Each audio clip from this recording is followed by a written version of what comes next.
everyone, and welcome to the Sidebar Cantina, the podcast where we talk about Star Wars, pop culture. I don't know what else. Memorial Day, or whatever the fuck we feel like talking about. I am Mr. Jason Roscom. With me here each and every single week, the Jesus of Nazareth to my Joseph of Arimathea, Dave Martin. Hello, Dave. hello, Jason. You all right? I'm trying to parse how exactly to take that. So You're the bastard child who I didn't actually father, but I still have to look after for some reason. Fair enough. Yeah, what's going on? What's my metachlorian count? Is it good or like? I don't think Jesus had midichlorians. I mean, do we know for sure? I mean, I guess not until we get an official blood sample, Right? Got to test for that shit. Yeah. Right, you got to get tested. But I mean, if we could find a blood sample, then we could clone his ass. Maybe. Yeah. What episode number is this? So this is 337. 37. My girlfriend sucked 37 dicks. In a row? Which last week, because I fucked up last week, when I did the show notes for last week's episode, I did it as 335. Because for some reason, I got lost in the counting. And during that episode, you even said, what is this, episode like 336? I'm like, nah, it's 335. And yeah, come to find out, yeah, no, it's... So when I pushed the podcasts out, then was it misnumbered? Fuck if I know. I mean, we may have two 335s in a row, but trust me, the other one was 336. It's there to test you as the listener. Right. You were supposed to give us feedback. Yeah. So what are we talking about today? So we are talking about the best Indiana Jones movie because it has its 35th anniversary. That's right. This weekend, Memorial Day weekend. Yeah. So it opened Memorial Day weekend. We're recording this on the Monday of Memorial Day. Right. So the timing is perfect. And Yes. It's 35 years old. Yikes. Yeah. So we got a lot to talk about with that. Yes. But in the meantime, like I said, it is Memorial Day and you had I did. So one of the not belaboring anything, we're obviously veterans. One of the things that we get a lot on Memorial Day as veterans is like people thanking for our service, which thank you for that. But it's not about us. Like it really isn't, because we weren't left on the battlefield, right? This is for those guys. And I was thinking about it this time, and I think it's 2022. I was in England for Memorial Day. England. Japan's sending PlayStations. And I was at the cemetery in Cambridge for that, and just where all of those soldiers and airmen were buried, in the American Museum over there, or I'm sorry, the American cemetery over there, and just the first of the astounding number of them that were there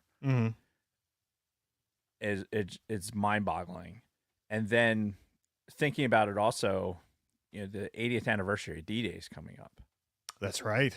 80th anniversary, which is insane. In December. Yes. No. Thought that was in... No. That was Pearl Harbor. Yeah, June 6th. June. Okay. Yeah. So, yeah, it's just one of those things when you see it there kind of in person, it like hits you different, because it's like,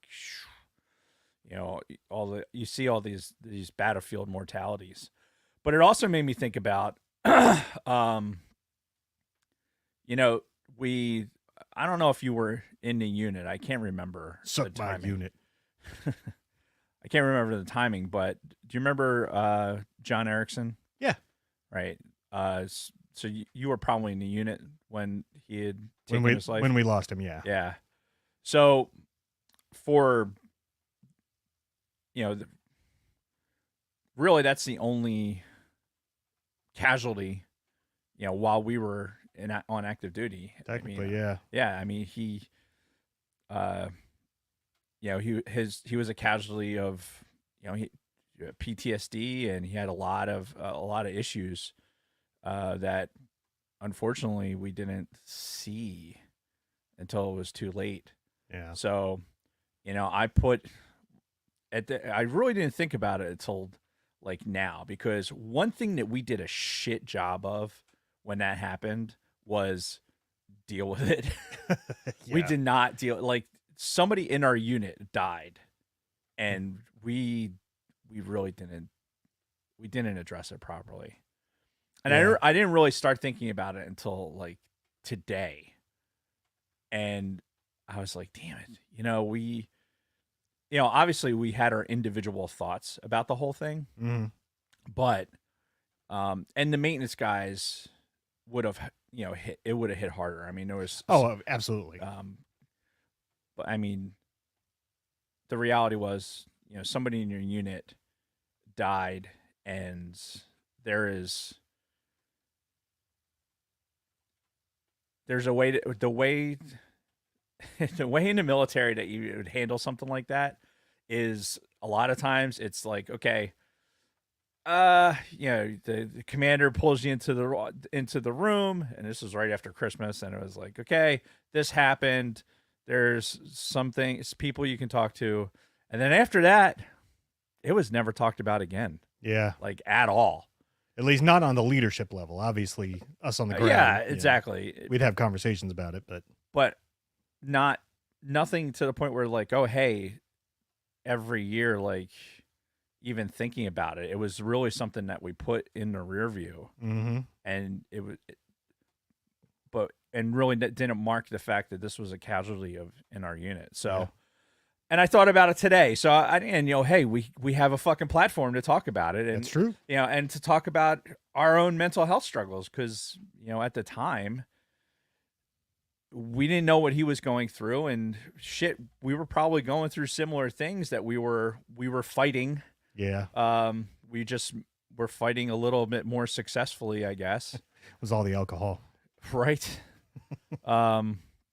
You never know what battle somebody is fighting, Yeah. at any given time. And it's important to, reach out if you think that something might be going on. I mean, this turns into a mental health conversation, unfortunately, but the other part of it, I guess, that kind of kicked it off for me was there was a golfer, a PGA, a professional golfer that took his own life this weekend. Oh, is that what happened? Yeah. So all I heard was, he left the court after he left the. He had a couple holes left. Yeah. On the one day, he said he left it for health reasons, and he took his own life. Oh shit. And it was the parents' statement on Sunday. They released a statement that basically said he took his own life. Shit. And he had been dealing with, struggling with his mental health.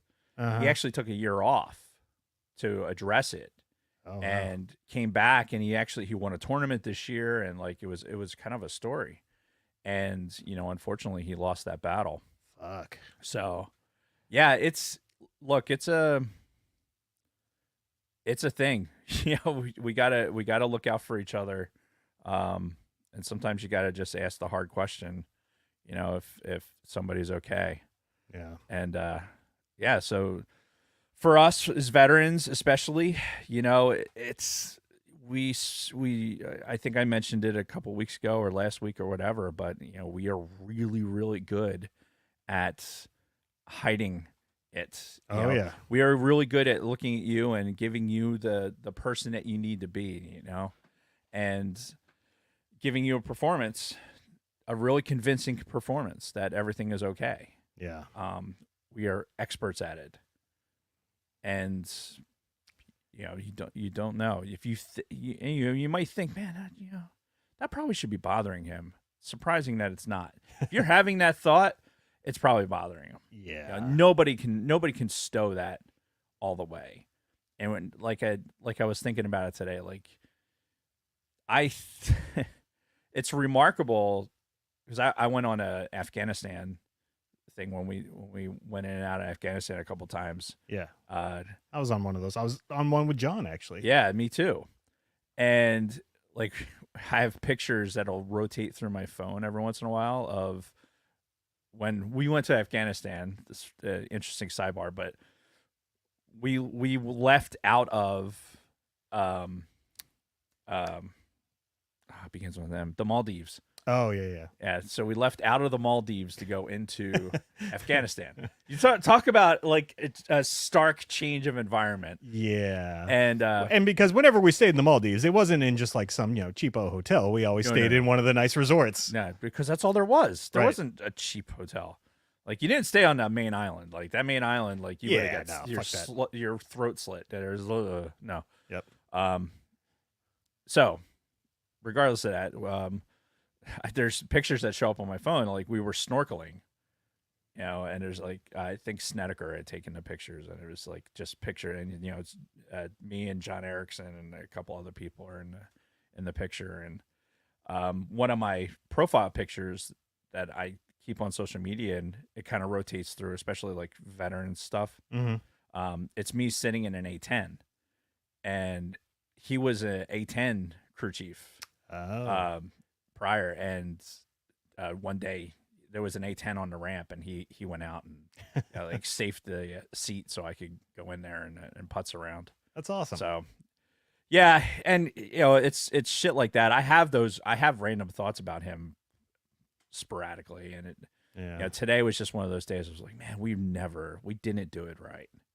We didn't. Yeah, I could agree with that. It was a failure of the leadership, and honestly, that's I forget what year it was. I don't even remember what year that was. I want to say 2012 or 2013. That's probably. I mean, that's Actually, probably more like 11 or 12. yeah, because it was before I got sick. Yeah, I remember where I was actually when I heard about it. I was at Andrews, one of the many times we had to move our plane because of reasons. And yeah, I was at Andrews just, chilling out for a few days, and someone came, knocked on my door and like, hey, I got to tell you something. And that was that. Yeah. Yeah, we had it was a commander's call. And we were sitting there, and I distinctly remember I was sitting next to Paul Alford, right? So Rabin and I are talking, and we were speculating about what this could possibly be about. Like we had no idea like what had happened or what was going on. Yeah. So we were just like kind of going back and forth about kind of smoking and joking, doing whatever. And then when it kind of the hammer fell on that, we're just like, the fuck, really? Yeah. Like, so it was it was a thing. And then just to think about. And this is a story not just for our unit, right? When this happens in other military units, it's the same story. Yeah. It's like, hey, this happened. Wow, that sucks. Move on, right? That was a well-timed burp, but yeah, it really, you just like, okay, we press. Yeah, and that's what you do. We still got a mission to do. Yeah. It sucks, but and then it hits you later, like on fucking Memorial Day, 13 years later. Yeah. So anyway, excuse me. Was that it for your Memorial Day? Yeah, talk? That was it. I'm looking at Bronco Fett's thing in the it's vacationing hotels. Yeah. Well, I could tell you coming off of that, for all those times that we stayed, we got to stay in the Maldives, and that was cool. And we've stayed in some pretty nice places. Yeah. And then I've also stayed in Niger and Chad and the Côte d'Ivoire and the Gambia and Niger. Yep. And insert other shithole here. And do you remember? The when we went to Malawi for the 3 weeks? Yeah. Didn't they stick us in a shitty hotel the first night, where we had fucking mosquito nets over our beds, and it was like, no, that's when. So we had to go out and we did something. Remember, we went out. Yeah. And, we went to that other place for a couple of days. Yeah, we went to that other place and then came back. Yeah. And when we came back, we couldn't get into the same place. Yeah. So they put us in this other place, and I have pictures of that room, air quote. Like what the bathroom is like being held together with like recycled Coke cans. Yeah. Like it was amazing. and I had my my Sleeping bag. my cocoon. No, it wasn't like because it was too fucking hot, right? So Yeah. it was like basically a cotton cocoon. Uh-huh. So I had that on, and I was on top of the covers. Yeah, because the blankets were fucking nasty Oh, too. yeah, you couldn't do anything in there, and there are bugs, and then you had the mosquito nets around you, and then Yeah. you're like fucking sprayed all down. Yeah, and this, of course, after we took the malaria pills Oh and. my god, yeah. I swear to God, they are oblivious. Who's they? Yeah, they of which that I are still paying my bills.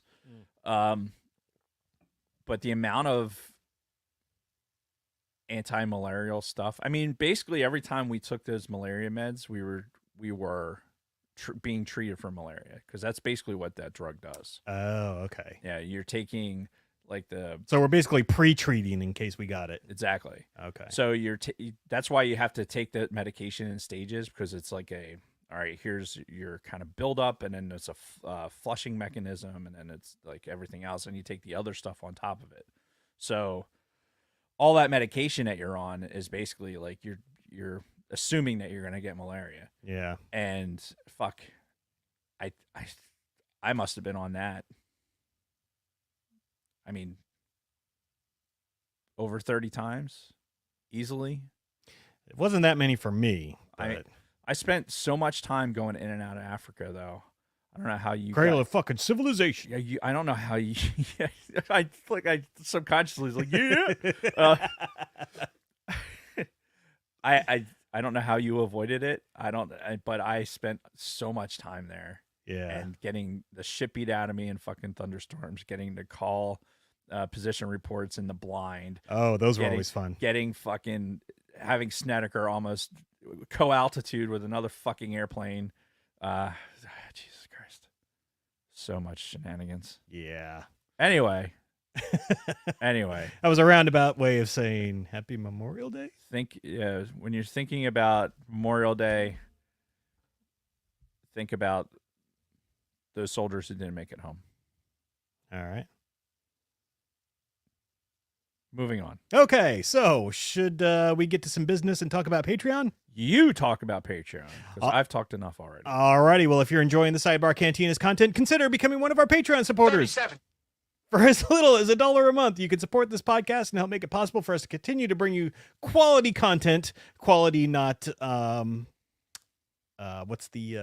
quality not guaranteed content week after week. We'd like to give a huge shout out to all of our current patrons: Frank Kalevich, Don Solsky, Helen Martin, Shotgun Mark, Nick from Swede Studios, Ivo G, Scott and Kim from Used and Abused, Catherine Rennick, Tina Land, Frederick Martin, Wally Frogmore, my wonderful mother-in-law Patricia Goodstein, Lord Helmet Fire, The Orange and Fett Show, Carly Vickers, David Schmuck, Chantal from Pop My Culture, Kristen Roscom, Sterling Asia, Dragon Buddy, and Brady Big 11. If you'd like to consider becoming a supporter, you can find us at patreon.com/the-sidebar-cantina. I have more to read here. In May, the Sidebar Cantina will be discussing the... No. Oh, come on, Kristen. Yeah, we already gave away the book. So she recycled one of her old reads. Very good. And then didn't take out the old stuff. Anyway, thank you again to all of our listeners and supporters. You are the reason why we do this. And off to the Sidebar headlines. Sidebar headlines: there will be a parade of planets next Monday morning. Oh, that's right. Where it's like they're going to be in a line. Yeah, so essentially June 3rd, just before dawn. So 4 planets should be visible with the naked eye, depending on where you're at. Jupiter, Mercury, Mars, and Saturn should be visible with the naked eye. Mercury is a tough one to see with the naked eye in our environment, like with the city lighting. Yeah. But it's possible. But you'll need high-powered binoculars to spot Uranus. 30. Which will be closest to Mercury and Neptune. To the eastern sky, look to the eastern sky to see this lineup everywhere in the northern hemisphere, weather permitting. And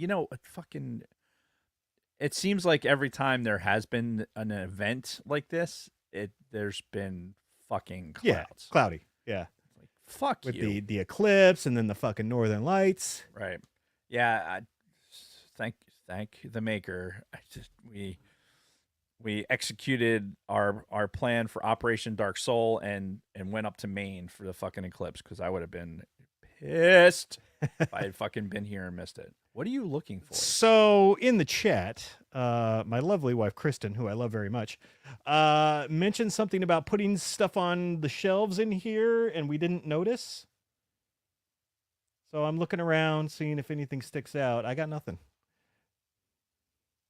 So I don't know. I've moved a bunch of stuff too, so I'm like, I don't remember. maybe that's why a bunch of my Black Series figures had fallen down when when I got in here today, because she was in here fucking around.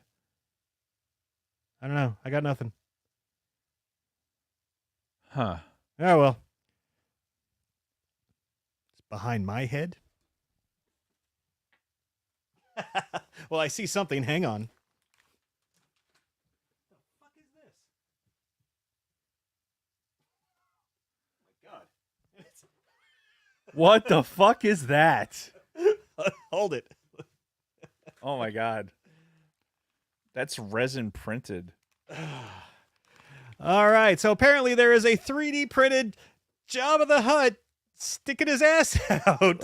Let's have Jabba twerking. Yeah.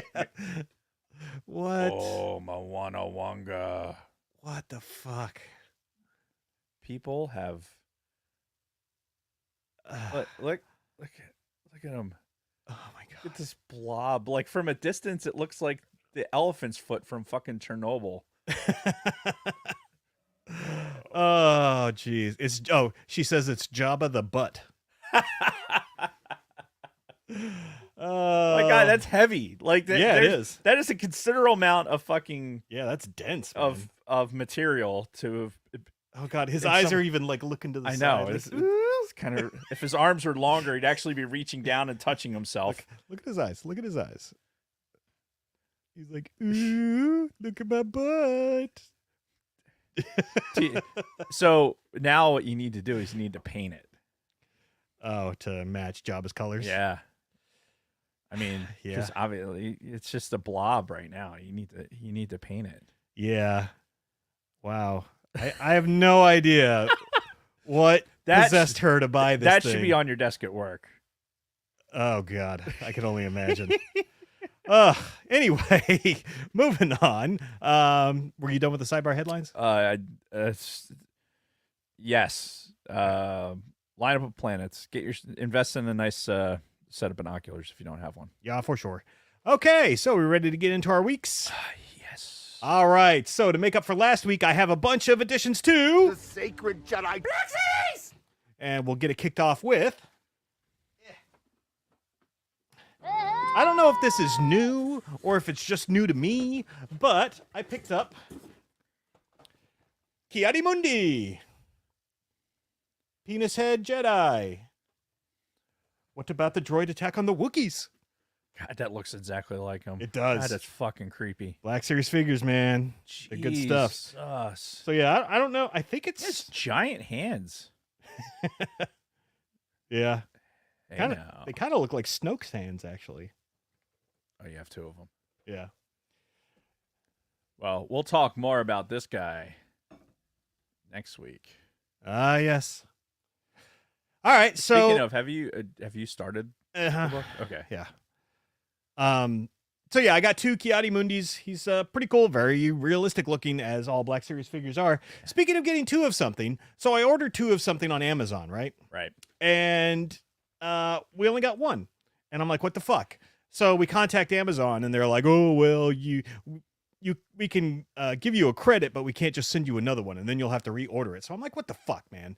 So this thing that I'm about to show you, I actually have two of. The other one will get here eventually. Thanks, Amazon. And it is from Jedi Fallen Order. It is Dark Cal Kestis and a Purge Trooper and an Inquisitor. Nice. Yeah, it's a 3-pack. I think it's I don't think it's an exclusive, but Yeah, this just came out recently, and it's pretty awesome. So I guess the Dark Cal is from like a vision he had in the game, where he became an Inquisitor, but it's pretty sweet. And I got another one Well, coming. this is how you can because in the game you can tie in and use dark side energy, Right. right? So this sequence is how he's able to do that. Oh, okay. But yeah, that's awesome. Yeah, man. So this is pretty sweet, and like I said, I got a second one, so I'll be able to open this one. I love the Purge Trooper. Look at the Empire logo on his shoulder. It's just very cool. Yeah. Same with the Inquisitor, for that matter. All right, last thing. So, if you remember, last week I alluded to something big coming in, and it's not big. It's just it's a lot. My penis so smooth. Right, not big at all. So I was on eBay and I found this lot of Black Series figures, and I did kind of a low medium bid. Like, Okay. you know, if I win it at this price, it'll be reasonable. The guy won't lose his ass, but I'm still getting a great deal. And come to find out, I won it. So. Huh.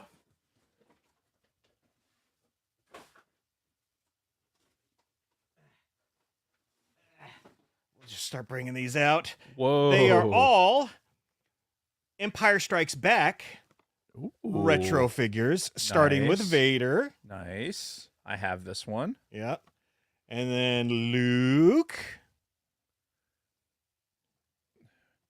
And then Yoda. Wow, Luke is super pouty in this one.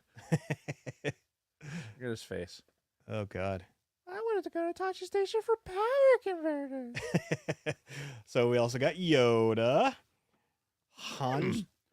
This is Snake? Snake from original figure it is. Yeah. And then we got Indiana Jones himself. Oh, but we're not done. They named the dog Indiana. Oh, let's not blow our wads yet. AT-AT Driver. This is a really cool. It's obviously it's a white helmeted TIE pilot, but Yeah. It's still pretty neat looking. I like what they did with the like they actually have his armor is like tied to him, Yeah. strapped. He's got a strap on. That's basically what I was trying to avoid saying. Yep. See it? In addition to him, we've also got Bob A. Fett. Boba Fett. And the last but not least, Han and Carbonite. Oh. So you have So that Han and Carbonite is not a Black Series thing. right. Yeah, that's something that my nephew gave me. Right. So you've had that for a while. I mean, Yeah. it's like since we started the show. So are you going to I'm not opening it, no. get another one so that you can open it? I don't with the think real so. one? Because I like the one that he gave me, and there's nothing wrong with it. And it again, it's Black Series size. So Yeah, it I- is the right size. Yeah, so I don't think I need to. So Yeah, yeah. that's So I got this big lot of, what is it, 1, 2, 3, 4, 5, 6, 7 figures for like, it was like 100 even, close to 100 even. okay. So not bad. And though these are probably what's going to go up in the empty wall space. Oh. Yes, if you notice the space above my head, I consolidated the pops into their new area. So Yeah, the Black Series are taking over like a weed. what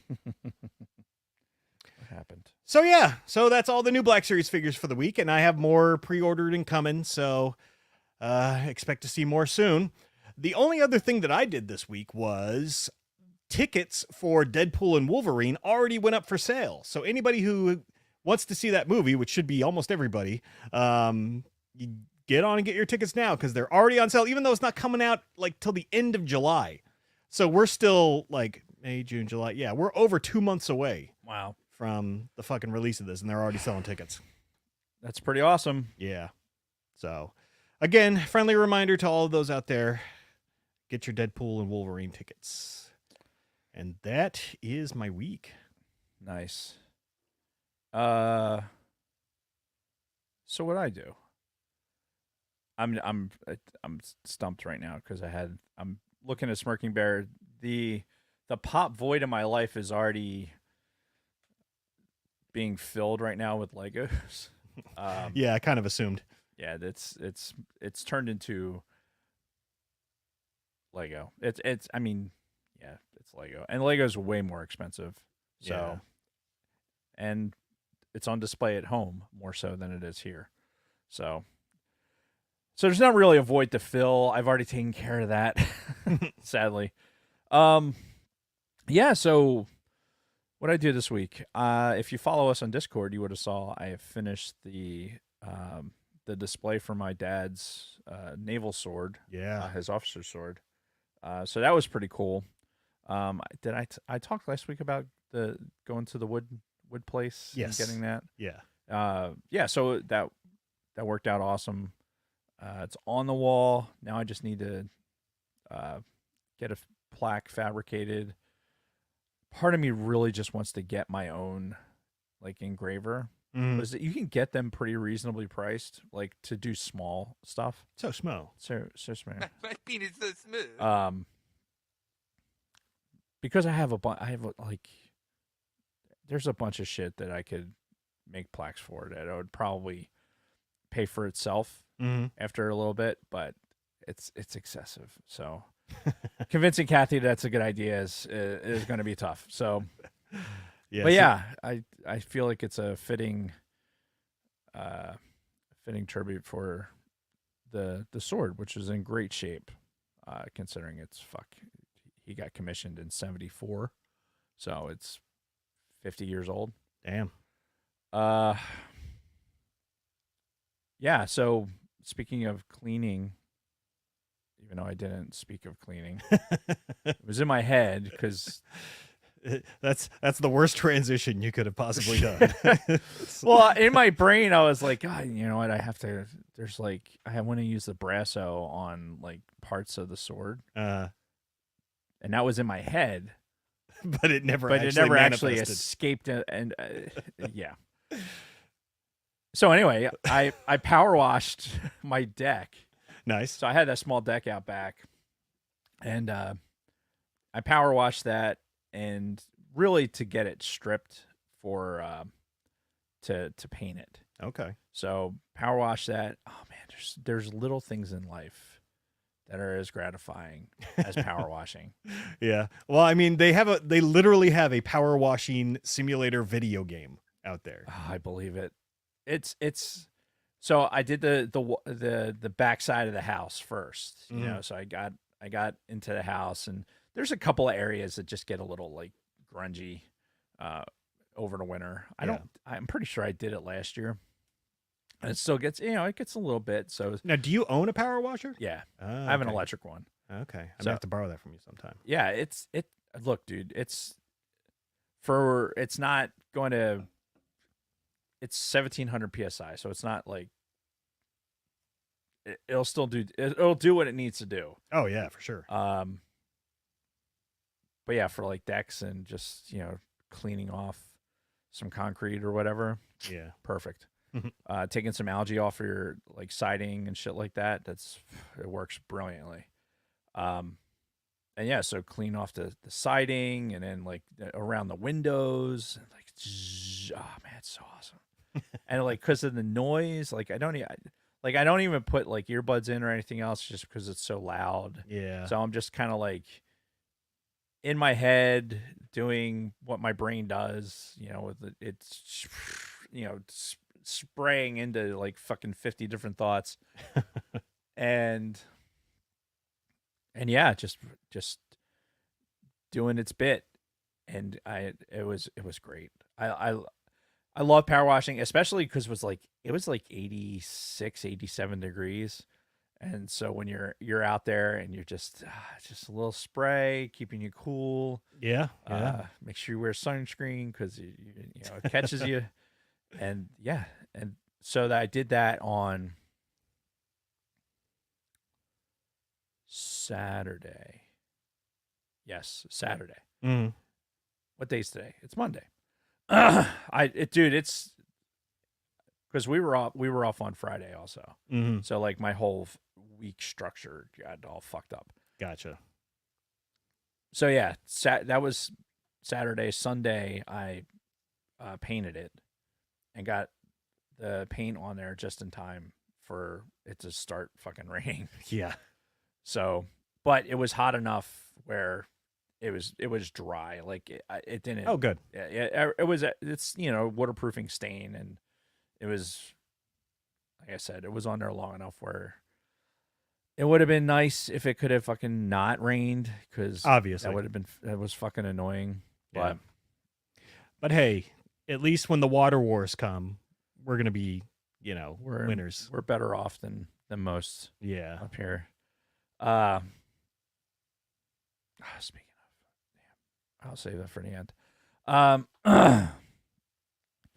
So yeah, we did that. We went over to somebody's house for a little barbecue this weekend, which was nice. Nice. And then today was recovery from doing yard work and and everything else, and trying to move around today is just like I'm seeing a pattern here. It always seems to be, you roll in here on Mondays and talk about how much pain you're in from your weekend activities.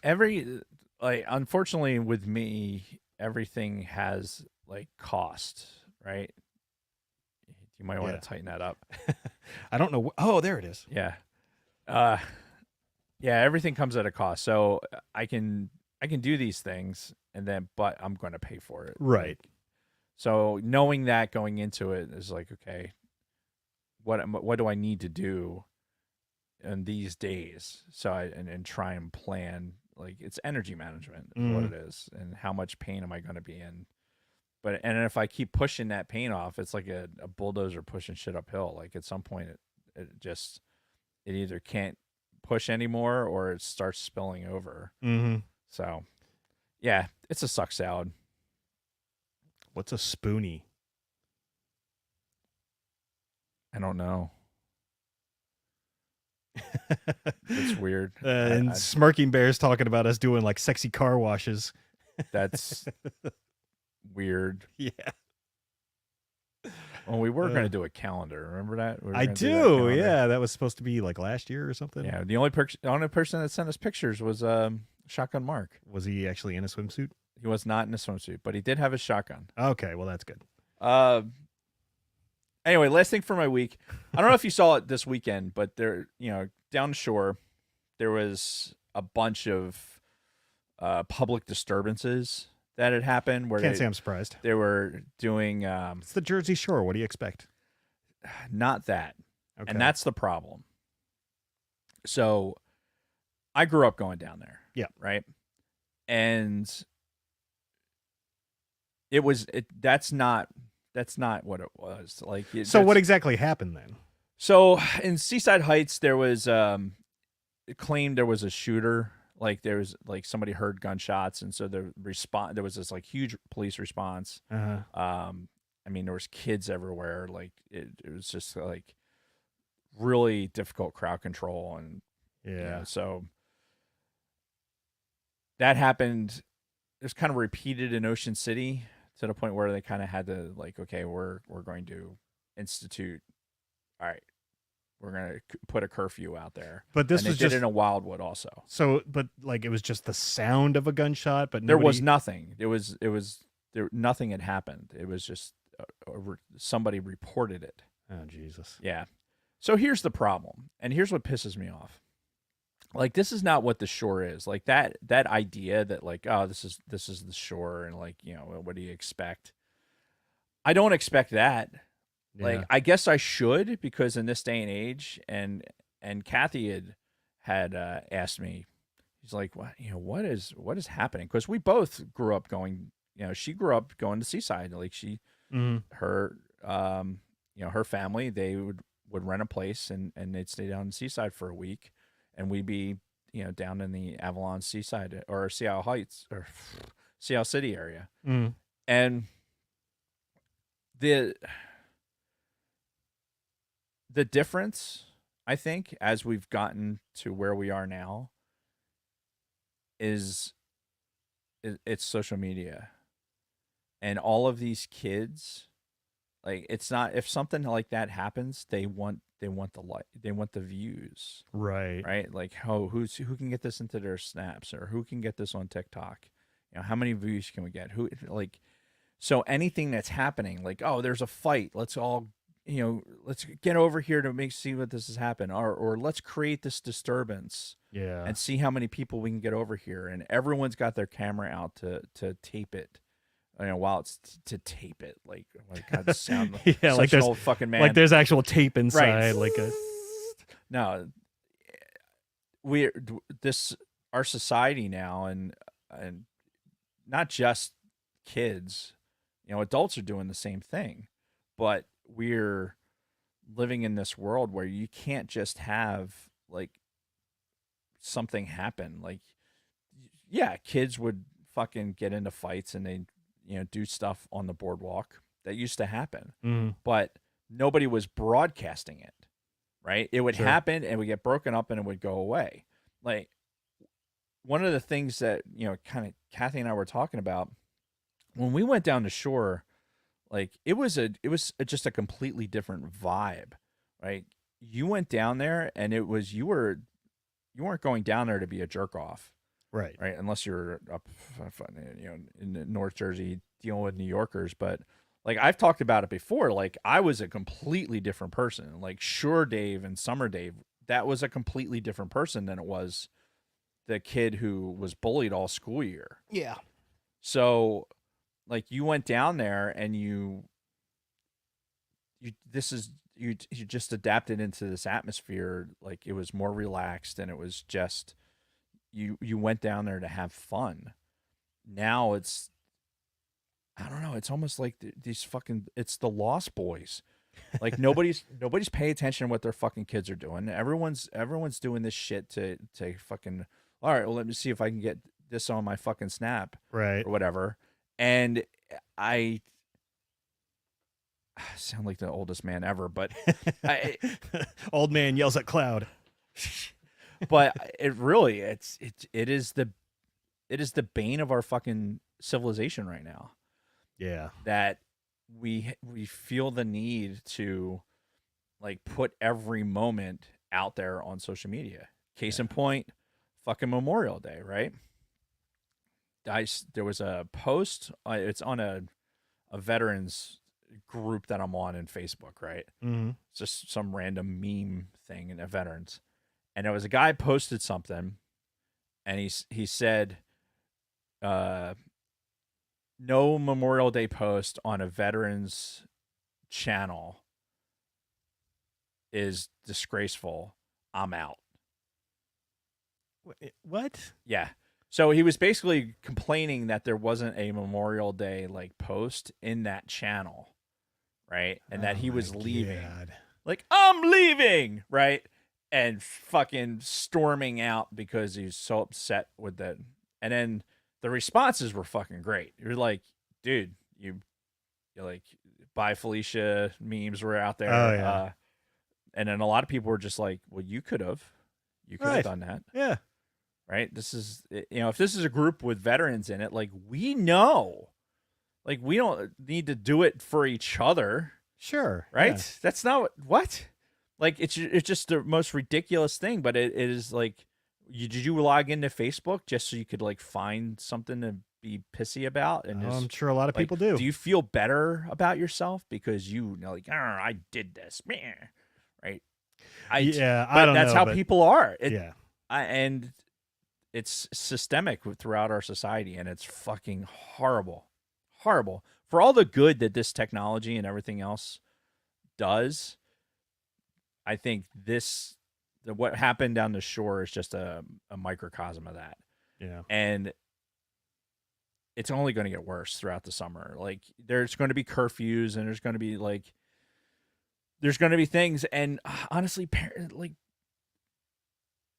if you're a parent of a fucking kid in this age bracket, keep track of your fucking kids. Yeah. I mean, seriously, like, what are you doing? I was allowed to do certain stuff. I still had to be home by a certain time. It Right. wasn't just this like carte blanche. Oh, just do whatever the fuck you want.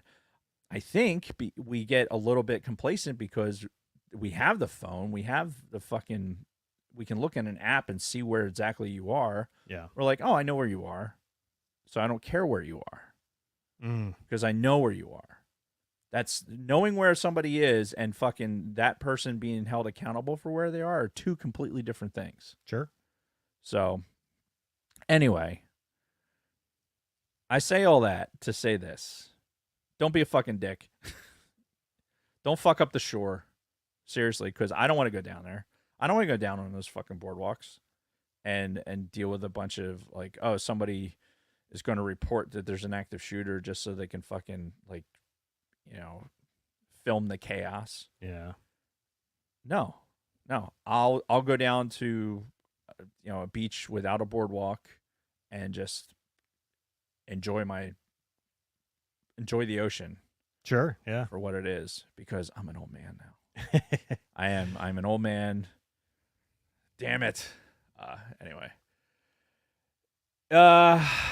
Yeah, but that's it. Are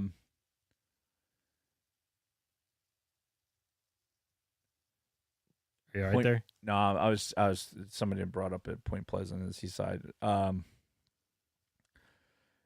Yeah. I was just so disappointed. I'm so disappointed in the world right now. Yeah, it kind of sucks in general. But we're still, you know, so much better off than a lot of people. Mm-hmm. I'm going to segue into saying this, like, so I was going to mention it at the end also, and I probably will again because I'm going to incorporate into the reads, but twerking Java. Only thing that would be better, like, maybe if I'd like separate it from the base and put like springs in the feet, so it kind of like it goes back and forth. No, so Kathy's she's got a gig where she's doing the social media for an organization called Fillowell. Right? Yes, I've seen her do a bunch of stuff. Yeah, with that. So it is an organization that they're the woman who started it. She was in Madagascar, and she saw that like the kids needed like running water and were having issues. They didn't have shoes, you know, things like that. So, and it really struck her. I mean, she's from the area. I think she lives in Marlton, and so she decided, like, I need to do something. So she started this foundation. And so Kathy's doing all the social media for it right now. And, yeah, it's basically all the money for it is going to get wells. And I think there's things where you can buy a bucket, and that bucket will it'll get the kids like clothing and a pair of flip-flops or something like that. I should have brought up the website before, but if you go to philowell.org, it has Fill a well, like if it's Philadelphia, right? So it's PHILAWELL Philowell.org, which I think is pretty clever. Yeah. But yeah, it's I mean, shit, we've been to a lot of these places where it's like we know what it's like there. And it doesn't surprise me that somebody would go and like see this and go, oh my God, what can I do? Mm-hmm. She's doing it, right? She's like, what can I do? And then now she's putting everything she can into it. So, and Kathy's part of it, and she's helping. So it's really, really cool. That's doing something. Like there's a problem. I'm going to, apply a solution set and make the world better. Like, this is why Kathy's a better person than me, honestly. Yeah. But yeah, so I'll give the website out again after at the end of the show with the reads. But yeah, anyway. And Kelly's already posting it in the YouTube chat. Very good. And to put a period on the whole technology talk with the Snapchats and stuff, Smirking Bear had the greatest statement. Technology has really outpaced the maturity level of humans today, which is that's a spot on. That's really, really good. It's well said. Yep. So, anywho, is that it for your week? That's all I have. All right. So, we ready to get to the main topic? I think so. All right. I think I'm ready. I'm not going to piss now, but I think I'm going to have to at some point Probably during this discussion. All right. So, Indiana Jones and the Last Crusade. Yeah. 35 years old this month, this week. The official release date was May 24th of 1989. Right. But, you know, it was Memorial Day. It was Memorial Day weekend for that year. And like I said before, we are at the end of Memorial Day weekend here. And it's so funny because this Indiana Jones movie made bucket loads of money, like a shit ton of money, like 10 times its fucking budget kind of money. And, you know, Memorial Day weekend has always been big for movies, right? You know, like every Star Wars fucking movie comes out on Memorial Day. And one of the funny things that I noticed about this was this movie held the Memorial Day record for years, even outpacing like the original Star Wars trilogy. Like this Indiana Jones made like 30 something or 40 something million in its opening weekend, which was like a record at the time and wasn't broken for a few years later. This weekend here in 2024, it was led by that Furiosa movie and this new Garfield movie. Apparently the worst Memorial Day weekend at cinema in a long, long time. I've seen the billboard for the Garfield movie. I didn't realize it was like actually coming out. Yeah, exactly. I didn't either, and quite frankly, I don't care. Yeah, I don't either. Who's it geared towards? I have no idea. Because, I mean, kids today, they don't know fucking Garfield. No. But I'm old enough to the point where I remember Garfield. I was entertained by him at the time. Right. I liked the one little revival he had with the Bill Murray voice. And then now I don't give a shit. Dude, do you remember how big having a Garfield like hanging on your car window was? Oh, yeah. Like it suction cupped Garfield in your window. Yeah. Dude, I remember that was like for a couple of years. That was a big fucking thing. Oh, yeah. Like oh, look, there he is. Yeah. Excuse me. But yeah, between that and Furiosa, they didn't make dick for money this weekend. And it was like a bad, bad weekend for the box office. So what was Furiosa? I don't know that one either. It's the prequel to that last Mad Max movie. The one that had Tom Hardy. Yeah, I didn't watch it.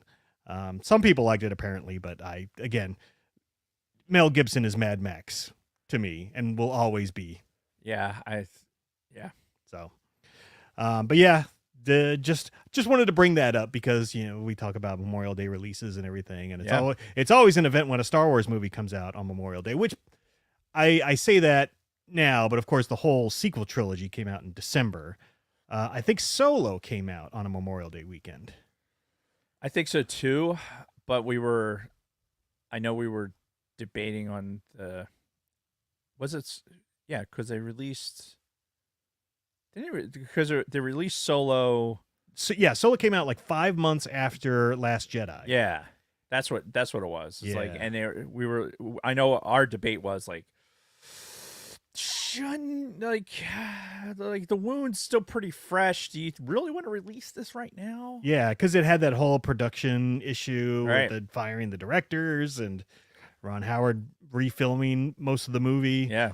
So yeah, God, how old's Solo now? well, 2018. So 6 years. God damn. Yeah, it's crazy. Insane. Absolutely insane. My God, I feel so old right now. Oh well, it's like I said. Next year is next year is 10 years of Force Awakens. Yeah, think about that one for a minute. So, all right. I turned 50 next year, so. Jesus. Yeah, talk about milestones. All Yeah. right. So anyway, getting away from that sidebar. Indiana Jones had a budget of $48 million, which is pretty, decent for 1989. Right. With a box office of $480 million. Made 10 times its fucking budget. That's fucking fantastic. Yeah, it did As crazy. it should. And, it's funny because obviously, as I've mentioned before, I've never seen this movie before. Right. I don't remember hearing that it was that big at the time. But So let's talk about that for a second. Yeah. Do you remember in 1989, like They were advertising the shit out of this movie. I do. I remember the commercials because several of the scenes in the movie I remember from the commercials from back in the day. Like especially the stuff with because it was the Pepsi commercials with the knight, right, with the chosen wisely. Like that was a big part of it. They had and now I get that reference. Right. There's a pizza commercial that was always playing. Mm. Like they were really advertising this a lot. Yeah. So it doesn't surprise me that there was a good like box office rush for this. Yeah. I'm trying to think what that's what I wanted to look up. I wanted to look up how it did compared to the other Indiana Jones movies. And you got to wonder, like, how well would movies have done if they didn't have this massive, Hollywood press machine behind it, like with all the tie-ins with your Pizza Huts and your Pepsis and all that stuff. Yeah, it was I think it was a Super Bowl commercial, the Chosen Wisely one. I wouldn't be surprised. But did that come out before or after? Before. Okay. Huh. Yeah, it would have been like in February. I'm pretty sure. Chat, help me out. Yeah, we might have to do some digging later. But yeah. So it made a shit ton of money. And whenever we talk about a movie, we always talk about our history with it. For me, there is no history. I watched it for the first time this last Saturday night, and then I watched it again this morning. And I don't really have a reason why I avoided it. Like, I loved Raiders. I tolerated Temple. And then I was forced to watch the last two by my son. But I just, I was never a huge Indiana Jones guy. So, I don't know. It just never happened. And I wasn't like, no, fuck that movie, I'm never going to watch it. It was just like the opportunity never presented itself in a way that I would have wanted. So here we are. Yeah, I think this Indiana Jones hit me at exactly the right time. Right. The other Indiana Jones, I feel like I wasn't old enough to really get into the Indiana Jones character when Raiders came out. Yeah. Yeah. In 1989, I'm, an 8th grader. Kind of my imagination and like kind of adventuring is more, I guess it fit more like my wanderlust, I guess, to think about adventuring and like this character of Indiana Jones. Okay, I could see that. And quite frankly, this movie to me seemed to have a little bit more shine on it than the two previous. Like the two previous, it not as drastic as between Terminator and Terminator 2. Right. But it seemed like, okay, this has just a little bit better production. Even though sure. the effects are what they are, right? And we'll talk, I'm sure we'll talk about the obviousness of some of the effects. The Zeppelin. Right. But I think that the movie itself was very, I don't know, the word that keeps popping in my head is brighter. Right. But it just seemed like it had more polish. And maybe that's because it had Sean Connery in it. Maybe, between Sean Connery and Harrison Ford as a well-established actor at this point. Oh, yeah. With a well-established character. Indiana Jones now at this point, and by the third movie, is exactly who it is. It's I'll make a Bond comparison, but that'll be lost on you. But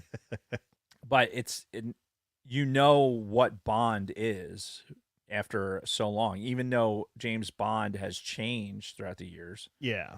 Up to and including Sean Connery, which is what makes it that much better. Mm-hmm. You had somebody who played Bond kind of in this. This is the George Lucas version of Bond. Yeah. In these movies.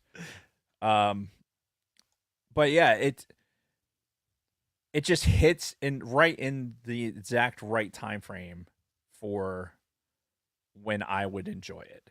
Right. And enjoy it in perpetuity. Because I will watch this movie more than I watch any other Indiana Jones movie. And I haven't watched like the new ones. Like we talked about it before. Like I wanted to watch the new one just because the John Williams score. Yeah. But that would have been the only reason. And then even then I didn't watch it. Yeah. And I can tell you, I mean, obviously it was John Williams, but it was not his best work in that last Indiana Jones movie. So, yeah. Yeah. And this movie with Last Crusade is one of the best John Williams. Yeah, I wrote that in my notes too as I'm watching it. Like, this is like peak John Williams. Yeah, this is good shit. This is the thing. This is the John Williams. Ooh, I got goosebumps. This is the John Williams that like makes you really appreciate the fact that like this guy is bringing the movie out. Yeah, like he is turning it out in certain areas. Yeah, for sure. Yeah, spectacular. But yeah, were you finished talking about your history? Yeah. Did I mention anything about my history? Just that you watched it a lot? Well, that's honestly, I don't remember the first time I saw it. I'm pretty sure I saw it in the theater when it came out. Yeah. I think it was one of those, or it was so, like, it's going to come out, and I'm pretty sure that we got out to see it. Uh-huh. But I also remember getting it on for rental when it came out for rental. Yeah. And then I'm pretty sure that we may or may not have taped it. Oh yeah. And then watched it more from there. Mm-hmm. And then I've seen it hundreds of times. Wow. It's one of my probably most watched non-Star Wars movies. Yeah. Is this one. Okay. Because it's like a warm blanket. Like there's very little about this movie that I don't like. Yeah. So yeah, it is one of those. It is a comfort movie for me. Okay. I could see that. So, all right. So I want to give some initial thoughts before we start getting into the nitty gritty, because again, first time I've watched it. Yeah. So after the first time I watched it, I was ready to come in here and be like, Dave, what's up with your boy? Because this was nothing like I was expecting. And also keep in mind too, other things that I've seen before watching this, I've seen the Da Vinci Code, right. which, wow. Lots of similarities there. I've also seen Solo, a Star Wars story, which is, pretty much the first 20 minutes of this movie. Mm-hmm. So yeah. I saw all those first before going into this. Obviously, this came out way before any of that stuff. But, now I'm like, well, Jesus, these movies just stole so much shit right from fucking Last Crusade. Like, especially the Da Vinci Code. Yep. Because they're looking for the fucking Holy Grail also. Yep. And the instead of the Brotherhood of whatever, it's the Priory of Sion. And yep. I'm just like, God damn, it's a lot of similarities. Anyway. Mm-hmm.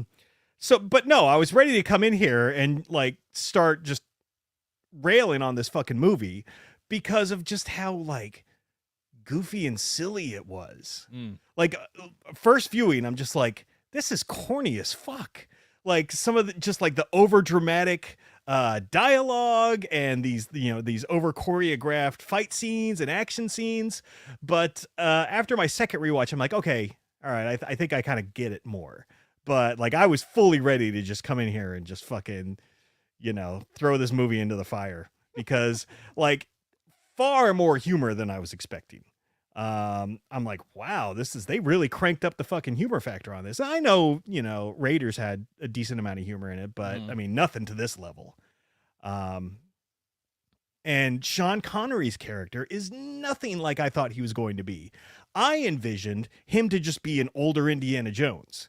Right. Like, from like the commercials I'd seen, I just assumed think like the third Austin Powers where his dad came in and he was like the exact same guy, just older. Right. That's what I assumed Sean Connery was in this. Right. Like, not that he was just like some, professor who's never been on an adventure in his life, right. So like, I'm fully expecting, dad to also be like a whip wielding, gunslinging fucking, guy, but no, stark difference. Yes. So yeah, that's what kind of like really made me go, whoa, shit. Okay. This is different than what I was, going into thinking.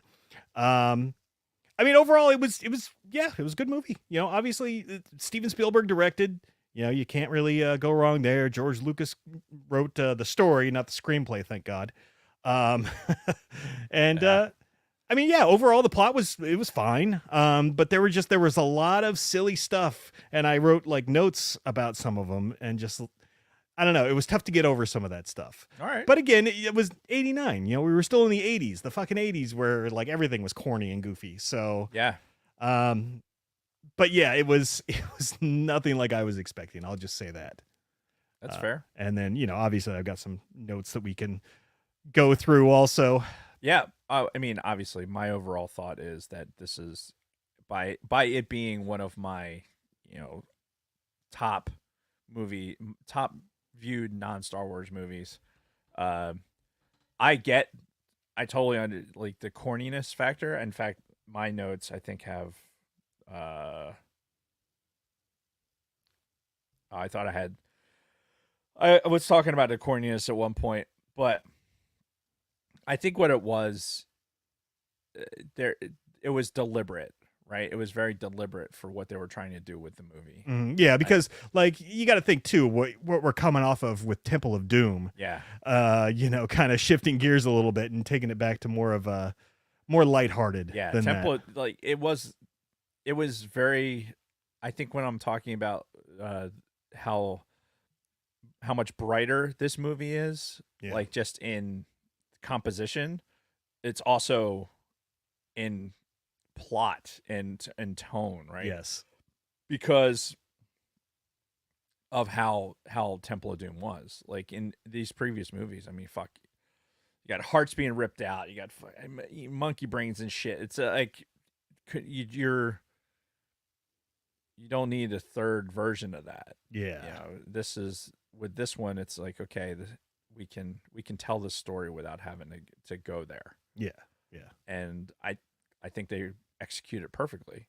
Now there are definitely points where, you know, that we'll get to with some of these stunt and fight scenes and stuff like that, where it's like, okay, this is where your $48 million budget and it being 1989 kind of, you know, hurt the movie a little bit to keep it from. It still holds up in my mind, but again, I've watched it pretty consistently. Like there probably hasn't been a year in my life where I haven't watched it at least twice. Right. So, yeah, like overall, I'm obviously a fan. This is a fan favorite for a lot of people, like that have watched the Indiana Jones. Oh yeah, movies. no, from most people that I've heard from, this is probably their favorite. It's either this or Raiders is their Right. favorite. But like this one's people's favorite quite a bit, and it was very well received by the critics also. Yeah, it's got a high critic and audience score. Yeah, so because it's a good fucking movie. Yeah. And I think for me, it's just going to be time. Time's going to have to, you know, warm me up to it a little more. Yeah, it's only been 35 years it's been out, you know. 35 Well, years, and everyone else on the planet likes it. But it's only been 2 days since I've first seen it, so. Fucking guy never watches a Bond movie, and I think that's part of it. Like, how many times have you seen the other Indiana Jones movies? I've seen Raiders maybe a half dozen times. I've seen Temple of Doom exactly one time, and then the other two exactly one time. The two older ones. It's not your genre, right? This Clearly. character and like how this particular movie paces is not your thing. Yeah. Like, hence why you've never watched a Bond movie. I've never watched a Bond movie, never seen a John Wick movie. Yeah. It's just not where you live. Yeah. Whereas I think if you were more in that wheelhouse, then you would have already been watching these movies. Yeah. Never seen a Bourne movie? Oh God. There's another sequence of movies that I've seen the first Bourne movie a lot. Yeah. I've seen that a bunch of times. I read that book series, like, yeah. I'm sure that has an anniversary coming up. I'd love to get you to watch the Bourne movie, and we could talk about that. Yeah, we can find out when that came out. Yeah, somebody write that down. Yeah. Release date for the Bourne Identity was the first one? Yes. Okay. But that trilogy is actually really good. The new one, it's fine. It gets away from the story. Anyway, irrelevant sidebar. The Last Crusade. Let's get into it. All right. So, yeah, I'm just going to go down my notes, which I took, chronologically as I'm watching the movie. Fair. And it starts off, we're in Utah, 1912. Now, of course, I didn't know where it was initially, but I'm like, oh, God, this is definitely somewhere in the Southwest, fucking either Arizona, Colorado, because you could see the snow-capped mountains in the distance, but you could see we were also in a deserty area, right, rocky area. And then eventually it says Utah, 1912. And apparently, so first of all, the first pan over, you see like these like tumbleweeds and bushes and stuff, and my first thought is there's the one bush right in the middle that's kind of swaying back and forth, and I'm like, the singing bush. It's the singing bush from fucking the Three Amigos. Oh my God. And like that's the so funny. first thing that I see, and like I noticed it both times that I watched the movie. I'm like, I wonder if that was a nod or if that's just my brain that's just creating the singing bush. That's really funny. At the beginning of this movie. Yeah, and so apparently, the Boy Scouts like to go out into the middle of nowhere in, the Old West, 1912. Apparently, it's not the Boy Scouts. It's some other. Yeah, whatever it is. But obviously, it's supposed to be things. some sort of Boy Scouts, right? And, they just let them just go into some fucking caves. Just, go explore. Just come back in a couple hours, whatever. And the two kids go in. And we see they stumble upon, and just so happens to be right at the time that they're there, these fucking these evil archaeologists, whatever you want to call them. They're looking for that fucking cross, that gold cross. Right. Grave robbers, shit like that. Yeah. Yes. And so the two kids see them, and one of the guys, like, they do this very deliberately. The main guy is wearing the fucking leather jacket and the fucking hat, and he's got his head down. And it's called a fedora. Fedora, yeah. Yes. In fact, that's the character's fucking name. If you look him up in IMDb, he's just called Fedora. He has one job. He's there to fucking get the hat to Indiana Jones. Oh, don't even get me started on that. But initially, you're led to believe that is Indiana Jones because he's got his head down. You can only see his mouth. And then he lifts his head up and it's not him. And then, the fat kid from the two kids that go down there makes it very clear that the kid next to him is Indiana Jones because he's like, Indiana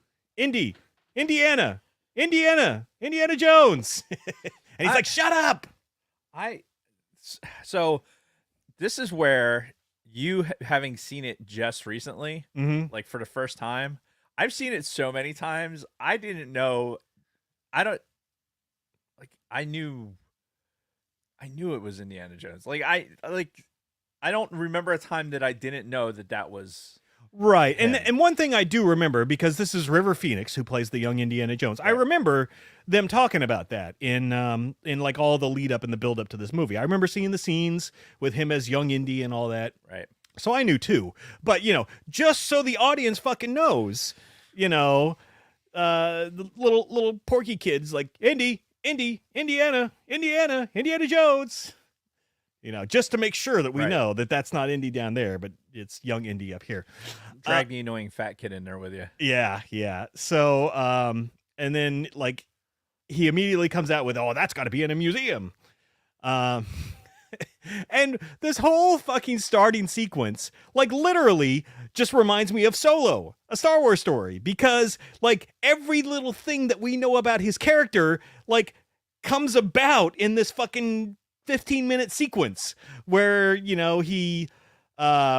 he falls into the fucking thing of snakes. The fucking the puppet snake comes out and is like, rawr, right? And then now he doesn't like snakes, and he gets the fucking whip, and he gets the fucking fedora, all in this one time. All this stuff that defined Indiana Jones is all just like in fucking Solo, where Han Solo got all of his shit throughout the course of the movie.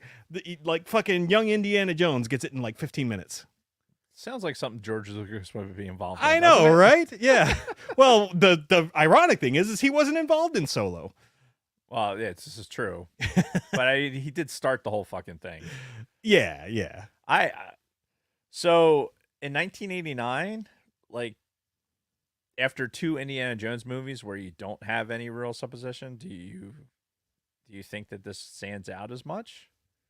I mean, to me, it does now. Back then, probably not. I'm sure Yeah. people probably thought, oh, okay, that's how he, got his whip and, how he got the hat. And I mean, to me, as somebody who absorbed it more in a more reasonable timeline, Mhm.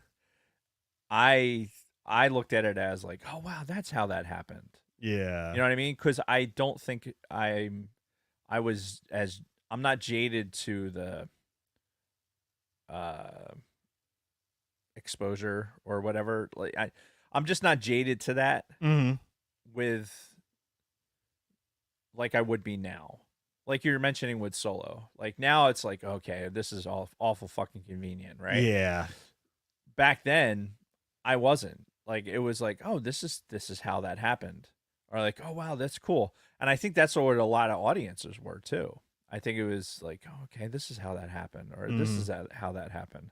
Like it was more interesting than it was like what you're describing. Sure. Yeah. But and mainly because that's like I don't think people were doing that. Like we weren't getting that out of movies. Yeah. Like how many movies we're having 3?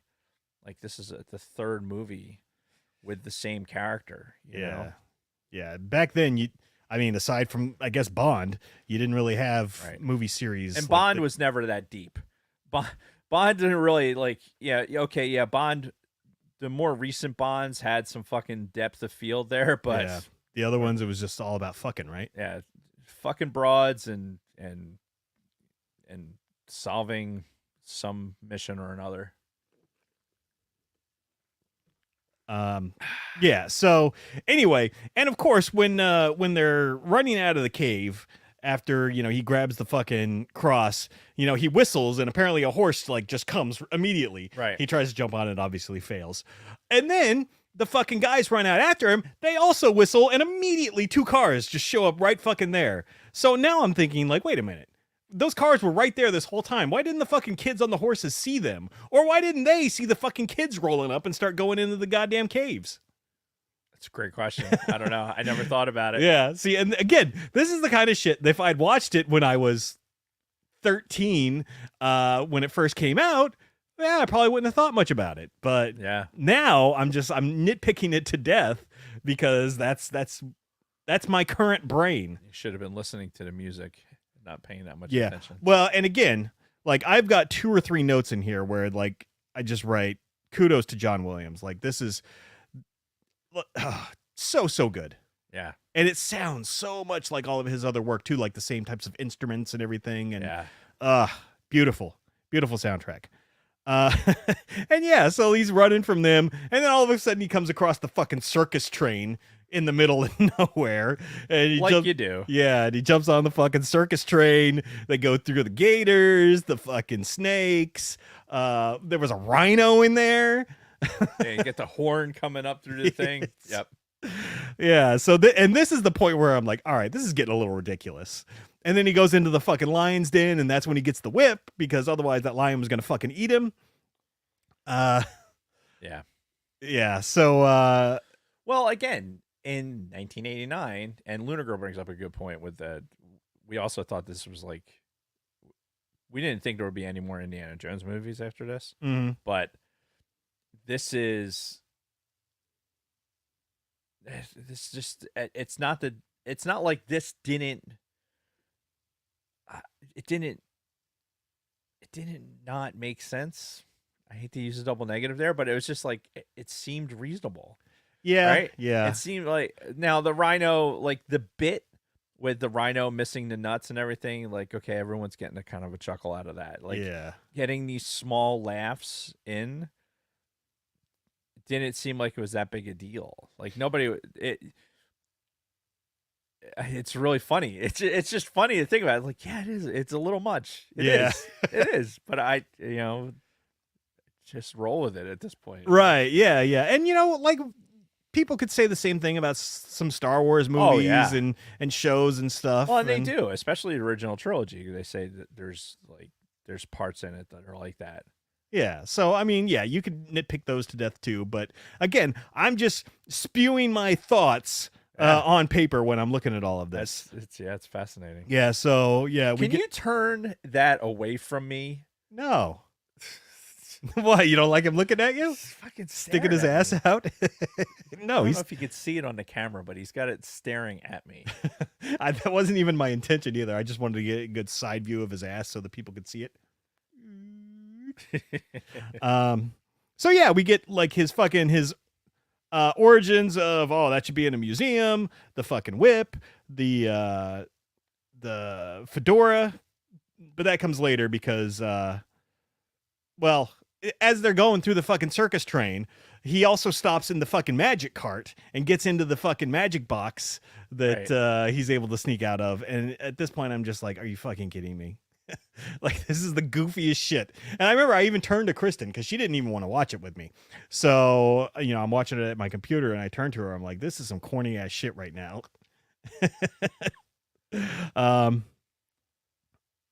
Yeah. And I'm looking at some of this, like when he goes back into the town, I'm like, this could have been filmed in my hometown of Bakersfield, California. Really? Because yeah, it looked just like it. That same Southwest deserty kind of look. He goes back, and of course his dad won't talk to him. He's like trying to tell him like, hey, I've got this fucking old relic right here. Yeah, and dad's like, piss off, go count to 20 in Latin. Right. Or Greek. He's busy. He's busy writing. Yeah. He's doing something. Yeah, so he the fucking town sheriff comes out and he's like, "Oh, sheriff, thank God you're here." And he's like, "All right, I'll be taking that now because you stole it from this guy." And then fucking not Indiana Jones walks in. Right. And yeah, they fucking get the cross after all. And dude, what did he say? He's like, "You lost this one, kid. Yeah, but you don't have to like it. You don't have to like it." And then he gives him the fucking hat. He just puts the hat right on his fucking head. Right. For reasons. Now I will say, after that scene, it was a great transition from, young Indy to modern Indy. Right. Because he like puts the hat on and it immediately goes to modern Indy, who's like, caught by these guys and is getting the fuck beat out of him. Yeah, he's getting the shit beat out of him on the ship. Yeah. Like, and he's like kind of grinning like he's having this recall, like this memory. Right. And he's getting the shit beat out of him. Right. Because while he's on this ship, he's again looking for that same fucking cross. Yeah. Years later, obviously, he's tracked down the guy who had it. Yeah, and, the guy in a white suit. Yeah. Whose name's escaping me right now. Yeah, I can't remember. Fuck. I could pull up the IMDb, but I don't care enough. So yeah, he's back to stealing the cross. And he gets it from the guys and he escapes while the rest of the boat apparently sinks. So he just killed like, dozen people or so. And this is one of those scenes where you really notice 1989. Like backlot. Yeah. This is in one of those tanks where they're like making the waves and doing all that. Oh, sure. If I'm sure you've taken the backlot tour 100 times, right? Of Universal. Yeah. So you see these like giant tanks that they use to fucking film scenes like this. Oh yeah. And we're going to come across one of these scenes again, not at night, but one that it's obvious, like, okay, they're in one of these tanks. Yeah. There's an unrealistic thing happening in the water, but we'll get there. Right. And then, it immediately goes to him. Now he's back to teaching. He's in class again, and all these girls are like, like fawning over him. And he fucking, as they're leaving, he kind of like, winks at one of them too. I'm like, God damn, man. He's not married. No, that's true. But I mean, I'm pretty sure most educational establishments have rules against teachers, fornicating with students. Yeah, probably. Yeah, but enter Marcus Brody, who we saw in the first Indy movie. I'll always think of this guy as Coleman, though, from fucking Trading Places. Yes. Like whenever I see this guy on screen, I'm always like, it's Coleman. That's valid. Now that you say that, I can't not think it. Yeah. And Trading Places, man, what a movie. What a great movie. But yeah, he comes in and oh, hold on. Indy gives him. Oh, yeah, he gives him the cross, like, oh, this will be another great addition to this museum, blah, blah, blah. Indy leaves, and now he's got, like, this fucking swarm of students, Right. all, like trying to get his help. Like, yeah, it's office hours, right? Yeah. Like at professor's office hours. yeah. So and now like, he's trying to get to his office. yeah, and, like, all these kids are out there, like, fucking 20-something kids. So he tells the secretary, look, just take note of what order they came in, and, we'll see him in order. And he immediately bails out the fucking window. He's like, fuck this. Which I love. Yeah. Even like present day, I can imagine myself if I was like a college professor, be like, this is fucking bullshit. I'm getting the fuck out of here. And just like just jump out the window. Just bail out the fucking window. Put my fucking hat on and hopefully not get rolled up by some fucking dudes. Yeah. Because that's what happens next. Yeah. Yeah, so he bails out, but I think he got the package from his dad first. Yeah, well, but he didn't open it. Right, he grabbed the mail. Yeah, he grabbed it off of his desk.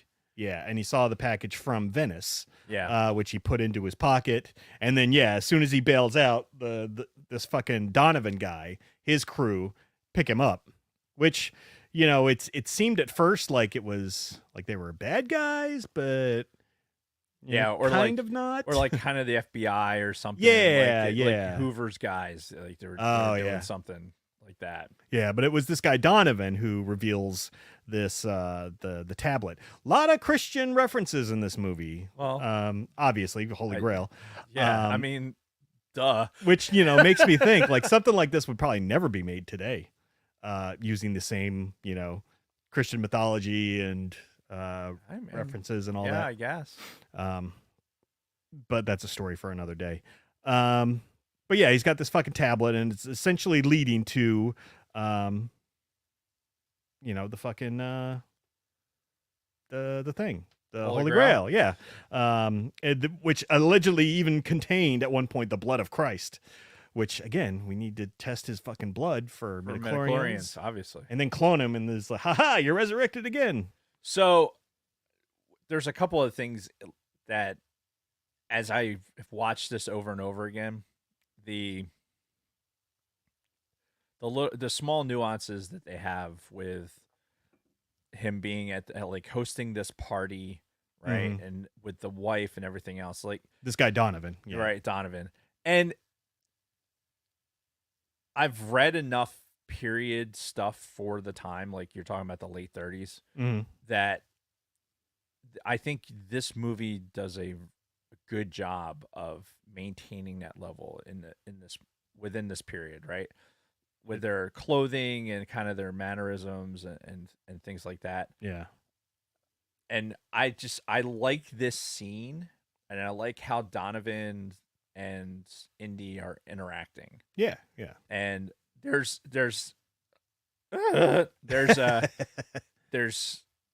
little things that Harrison Ford is doing, like rubbing the tablet, trying to see if he can, takes some champagne and like kind of rubs on the tablet a little bit. Yes. And like those little details in that scene kind of stick out to me. Like, sure. Like, yeah. This is somebody that would be interested. Like the same thing. Like if you're going in, like, wow, there's some cool shit in here, like, there's some cool old shit. Like that's what you would do. Like if you're an archaeologist, and you're like, especially. Wow, there's a bunch of cool old shit in here. And then this guy shows up and he's like, wow, look at this fucking tablet. Like, whoa, well, that's fucking cool. Yeah. And he's like, oh, I got this book. Check this book out. And I'm like, whoa, look at that book. Like be totally into it, despite being fucking rolled up and brought there and some fucking, having bagmen come out and fucking grab you to bring you to the place. Well, and there's an interesting dynamic too when these two are talking, because Indy's very skeptical at this point. Right. He's clearly not a person of faith, and Right. He's just more interested in the archaeology aspect, while this other guy is he's all in. It's like, yeah, the fucking source of eternal life and all this other shit. So well, I don't know that he's a person of faith. I just think he's a person that wants to live forever. Well, yeah, but I mean, in this beginning part, it seems like that's what he is. Like, obviously, we know his character changes a little bit as the movie goes. and he starts telling the story about the 3 knights of the First Crusade who were left behind to, to protect it. Right. And this is where I put in my notes, all right, now we've entered the Da Vinci Code. Which, again, like, it sucks that I had to see that before this, since this came first. But, what are you going to do? And then we eventually come to find out that, Indy's dad was the guy that's missing. Because, this guy Donovan's like, yeah, we had this fucking crew. They were working on it. And then the main guy got fucking yanked. And Indy's like, oh, you should talk to my dad then. He's like, well, we did. And he's the guy that just got yanked. So you have the wrong Dr. Jones. yeah. And that's kind of what puts Indy on the quest, because at first he seemed like he wasn't really going to take it. Didn't really give a shit. Right. Until he found out, oh, it's his dad that's missing. So yeah. Now I guess I have to. Now it's personal. Yes. There's, when he's going through, I noticed on the second viewing that one of the paintings he sees in this guy's place I think it was maybe his dad's place. Yeah, when they went to his dad's house that was ransacked, and he's looking at some of the paintings in the house. The one of them is the guy like up on an invisible bridge, essentially, while other guys are like falling down. And I'm like, I recognize that. Yeah, and because there's like a sketch of it in the Grail Diary. Yeah. So if we fast forward to that, right? So they fast forward, and we have Indy and Brody going to Henry's house. Yeah. Or Indy's father's house. I couldn't think of what to call him. Harrison or Sean Connery's house. Yeah. And then we're kind of introduced to the Grail Diary. And this is one of those props that I would probably spend money to get. Like one of those hyper realistic props that get made. Adam Savage has looked at a couple different ones on his show, and they're fucking phenomenal. And honestly, like I have notebooks, like the green books and shit that I use for Lodge and stuff like that. Mm-hmm. Like I label them as, my Lodge Grail Diary or whatever. Nice. Like, because this idea I just love this idea. I love the idea of like having it and then writing, as shit comes to you and you're thinking about it, because I want to be that type of person that because my memory isn't as good as it used to be. So yeah, as I'm processing and kind of problem solving, I'd love to be able to write that shit out so that I can refer to it again. Like, oh, I came to this conclusion. How? Like, why? Why am I thinking about this? A lot of times I come to a conclusion about something and I don't even know how I started getting there. So yeah, that's why like I carry a notebook like this one. It's Kathy got it for me. It's got a wood. That's very cool. It's got a wood cover on it with the Empire symbol, but it's not as. But it's just got random shit in it. Mm. And as I think to write stuff down, I mean it might have something about the book, or it might just have a sketch. That's cool. Of whatever, and I've got a couple of these now, and I just keep doing it to try and develop it into my habit pattern. Yeah. But it started with this. It started with the Grail Diary. That's cool. Every time I look at this, I make that reference. Yeah. Oh, okay. And yeah, it's like basically his life's work all in this one fucking book. And yeah, so he's got that, and they're off to Venice at this point because they went to his dad's house. Dad's house was ransacked. All right. And he's like, tell him to get me that ticket to Venice. Right. And they, as they're about to leave, Donovan tells him, don't trust anybody. Right. Foreshadowing. Yes, indeed. And then we get our usual Indiana Jones travel montage with the fucking map and the plane. Which, every time I see that, I'm like, I couldn't imagine fucking traveling back in those days. Like those little fucking putt-putts. No, because you got to figure, all right, we're going to we're going to Venice. Yeah. So they're most likely going via Ascension Island into the Azores, maybe, or like That's probably the most direct route, but not necessarily the route they would go. Yeah, I mean, it's probably doing Great Circle North, so That's what I would that means think. they're stopping in Greenland. They're Mhm. stopping potentially in Iceland. Yeah, because those fucking little planes, they couldn't get very far. Not nearly as far as today's commercial planes. Yeah, like a C-54 or something like that. Yeah, it's constant fuel stops. They go slow as fuck. Yeah. And I would imagine you probably got the shit kicked out of you in those things too. Yeah, because you're a lot lower. Yeah. Right? You're not. It's not this big pressurized fucking airliner. Like you're flying, yeah, unpressurized in some of them. Mm-hmm. So yeah, it took a long time. I think about these B-17 crews that flew all those fucking airplanes over to Europe. Yeah. They bounced over there and to get those planes there. Yeah. Fucking nuts, man. Yeah, it's like we are so fucking spoiled when it comes to that. The idea that that one might complain about, like, oh my God, it's a 6-hour flight to get to fucking Ireland. Yeah, it's a 6-hour flight. You're going to be in a pressurized cabin. Yeah. Flying at 37,000 feet. Why don't you just shut the fuck up? Mm-hmm. So moving on. He gets there and immediately comes across Dr. Elsa Schneider. Right. Is it weird? Like, so what do you think about Schneider?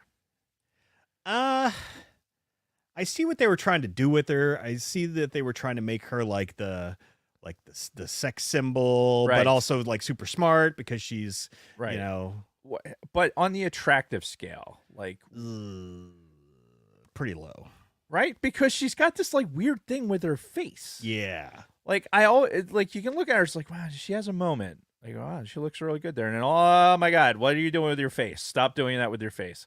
It's like I don't know what it is. It's almost like she has a flip top head or something. Yeah, it's something, but yeah, like nothing about her ever at any point in this movie screamed attractive. I mean, I don't necessarily agree with that. I mean, there's parts, but nothing that I would be sold on. Yeah. There were definitely moments, but not anything like not Bond girl. Right. Yeah. Which maybe that's what they were going for. But it was definitely like weird shit with her face. What's going on with your mouth? Like I didn't know. Like it's almost like I thought it was a trick of the camera. It was like it was just fucking weird. Helmet Fire said she's mom hot, and he'd still do her. I mean, it's fair. Yeah. And of course, Indy would do her because he immediately starts flirting the second he sees her. Right. And well, he's just been on a plane with fucking Marcus Brody for fucking the past week to get across the ocean. So he's probably ready to fucking stick his dick in whatever. Mm-hmm. He just walked down on all that fucking college pussy. Right. So. Yeah, so he'll take what he can get, I guess. And yeah, they're just like flirting right out the gate. Yep. To the point where Brody's got to be like, hey, we came here for a fucking reason. Yep. Right? Brody's just jealous. Yeah. And then we get to the part where they go to the library, which I know you've got some all right. Yeah. So, visual aid. Yeah. So let me do the share screen. So this is the exterior shot they have of the library, right? Yep. And this is I took this picture. So we didn't talk about how we watched it. Like I'm assuming you watched it on Disney Plus. Yes. Yeah. So did I. And Disney Plus being what it is, you can't screenshot because they're assholes. Reasons. So you get this exterior shot and ostensibly that they're in Venice, right? Yeah. And it almost looks fake. Kind of, yeah. Right. Like a lot of scenes where I'm like, I think they're actually on location, but it looks fake, right. like a fake background. It just looks fake. Yeah. And it becomes a challenge to figure out, like, all right, is this legit? Is this what they're doing? Right. So fast forward to. It doesn't transition well between things. Yeah. Let me open that again. Dave wasn't done. No. So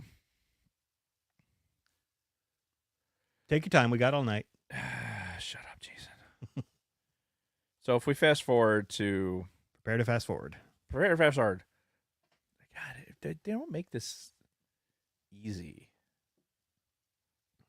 Clearly not. What? How are you? What is wrong with you? I don't know. I want this one. All right, so pull it up.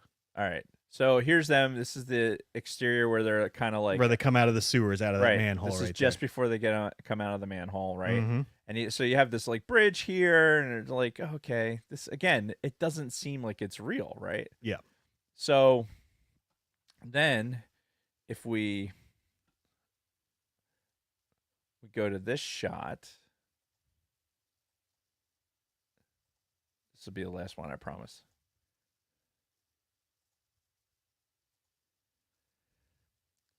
I took this picture. Ah. So this is the actual building in Venice, right? And Okay. if you compare it to the first picture, right, this is the tower behind it, Mm-hmm. and then this is the actual library, which it's not a library. It's I forget. I think it's a church. Yeah. Well, they even said in the movie it looks like a converted church. Right. Is the manhole cover still there? It is not. So there is no manhole there. Oh. And so what's funny about this is, so John and I, the Sterling Asia Patreon supporter, otherwise known as John. So I saw this as we're kind of walking up, and I saw the building. I'm like, I recognize that building. Yeah. And we both kind of was like, that's in Indiana Jones. Yeah. So I got this picture and I framed it up on my phone. Yeah. And then we kind of walked over and we were looking for like the manhole cover or anything else, and it wasn't there. Okay. So I took a couple more pictures, but this is the best one that shows that. Yeah, no, it looks perfect. Yeah, it shows you exactly what the building looks like and everything else. But it does. Venice looks fake. Oh yeah, no, I've been there like twice now. Yeah. It's one of those places that just doesn't look like a real place. Right, especially as you're walking through like the cities, and it's just like the little like the alleys and stuff in between the buildings, and you're just looking up and they're all just like packed tight. Yeah, and everything's it's the way the canal, like the color of the water, and it's like some of it's like, wow, this is really picturesque, and then some of it's like, oh God, I don't want to be anywhere near this. Yeah. And then when we get later to the boating canal scenes,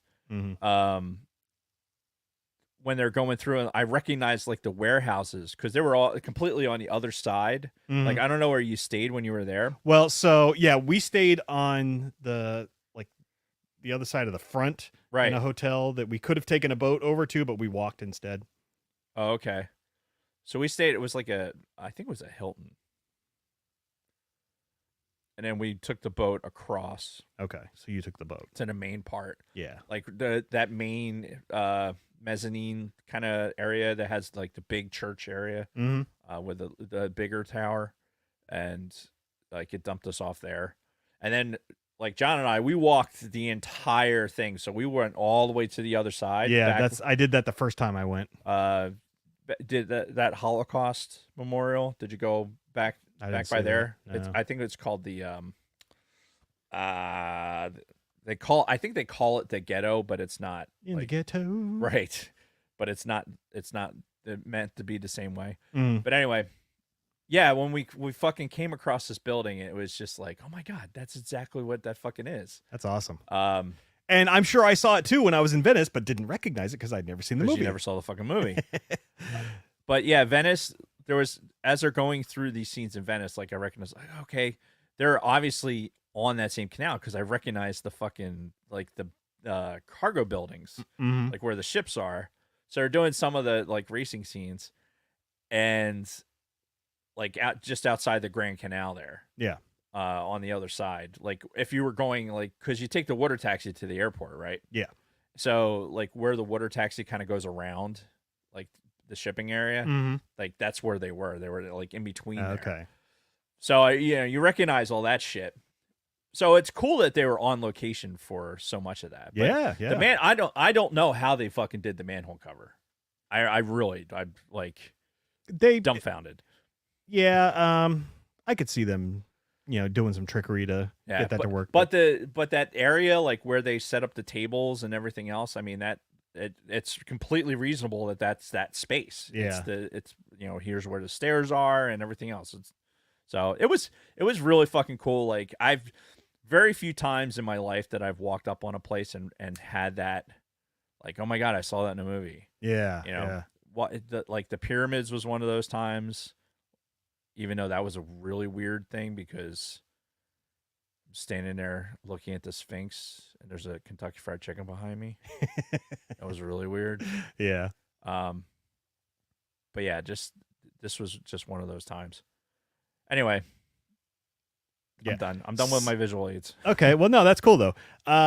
They go into the fucking library, and this is where we go like hardcore Da Vinci Code, because apparently there's some crypt in here, like some hidden crypt that they have to figure out, and it was pretty fucking easy to figure out. And I'm sitting here thinking, like, why hasn't anybody else ever done this? Like said, oh, there's a Roman numeral 3, and then there's a 3, there's a 7, there's a 7. And then I'm standing on this massive X. X marks the spot. Yeah, which is funny because, when he's teaching earlier in the movie, Right. he specifically, goes on this rant about how X never marks the spot. Exactly. Like how, most archaeology is done through research and reading before you ever go to a location. Right. And of course, this contradicts what he was saying. He makes it seem like, this is the most boring job ever. Yeah. It's hiding the fact that he does all the adventures of a lifetime, but obviously exudes the fact that he does these adventures. Otherwise, this is why he's so dreamy. Yeah. Yeah. So they go into the fucking crypt. I didn't write this down as a note, but it just like clicked with me that when they're walking through, like there's this kind of like crude sort of painting on the wall, and she's like, "What's that?" And he's like, "It's the Ark of the Covenant." And she's like, "How do you know?" He's like, "I know." Yeah. Like, I get that reference. There you go. See, at least one of them you got. Yeah. Yeah. So they go through. They're in the fucking the crypt has like liquid on the bottom, which is apparently petroleum.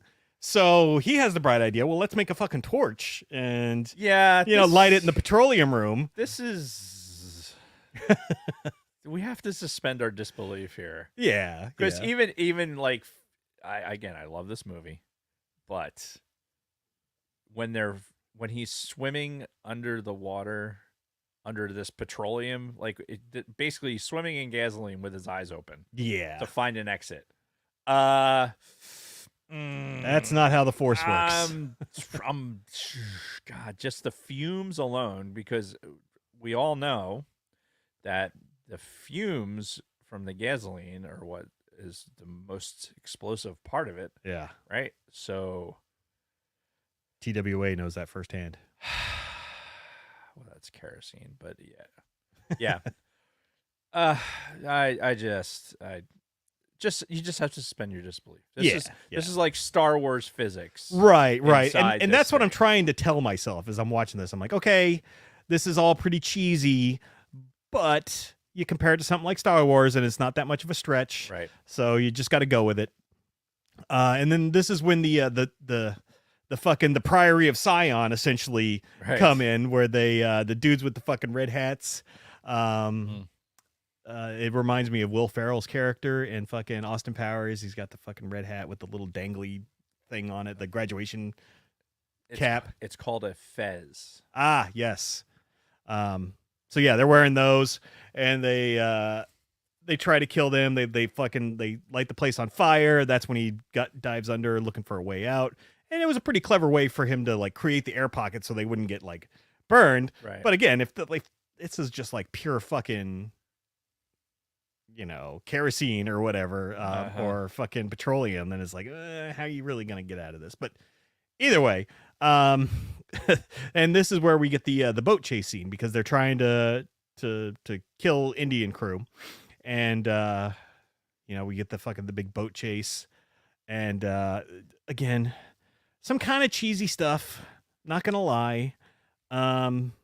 Weird dialogue too. When he's like, "Don't go between them," and she's like, "Go between them," and I'm just like, "What are you, crazy?" yeah, I'm like, what the fuck is going on right now? You combine that with some questionable ADR, because like some of the shit she was saying was not matching the movement of her mouth. Mm-hmm. Yeah, and then come to find out, this guy's from the Brotherhood of the Cruciform Sword, aka the Priory of Sion. I just in my head for some reason it was like the Brotherhood of the Underpants or something. Sisters of the Traveling Pants. Yeah, there it is. Yeah. But again, this is not something new. This is like it's an old legend about these guys that are, trying to, protect the secrets of Christ and all of that. And they go back to their fucking hotel after they let this guy go.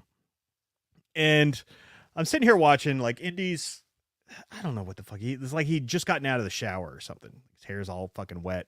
He's talking to Brody, goes down to Homegirl's room and sees that it's fucking ransacked. And like his room was ransacked. Right. Like apparently while they were bathing, the rooms got ransacked. Right. Yeah, so I thought that was weird. And obviously it's explained later. So here's what I thought was weird about this scene.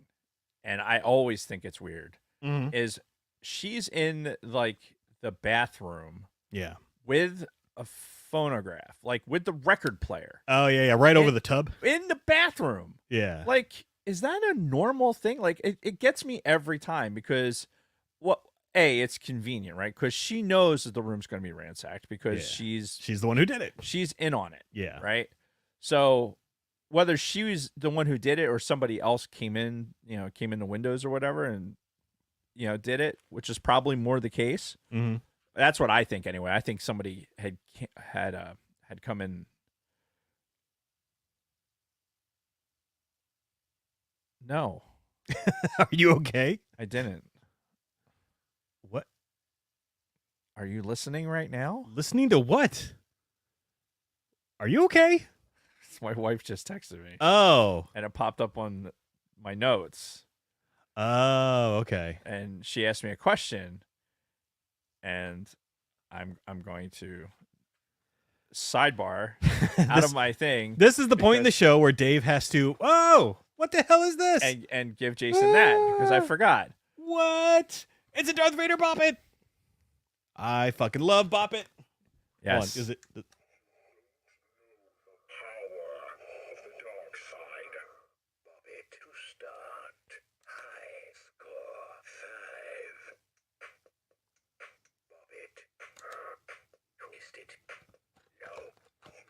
What do you twist? Oh, his lightsaber? Score one. All right, I'll play with this later. Yes. Anyway, so now I can tell my wife that, yes, I gave you the Bop It because we'll, on the after show.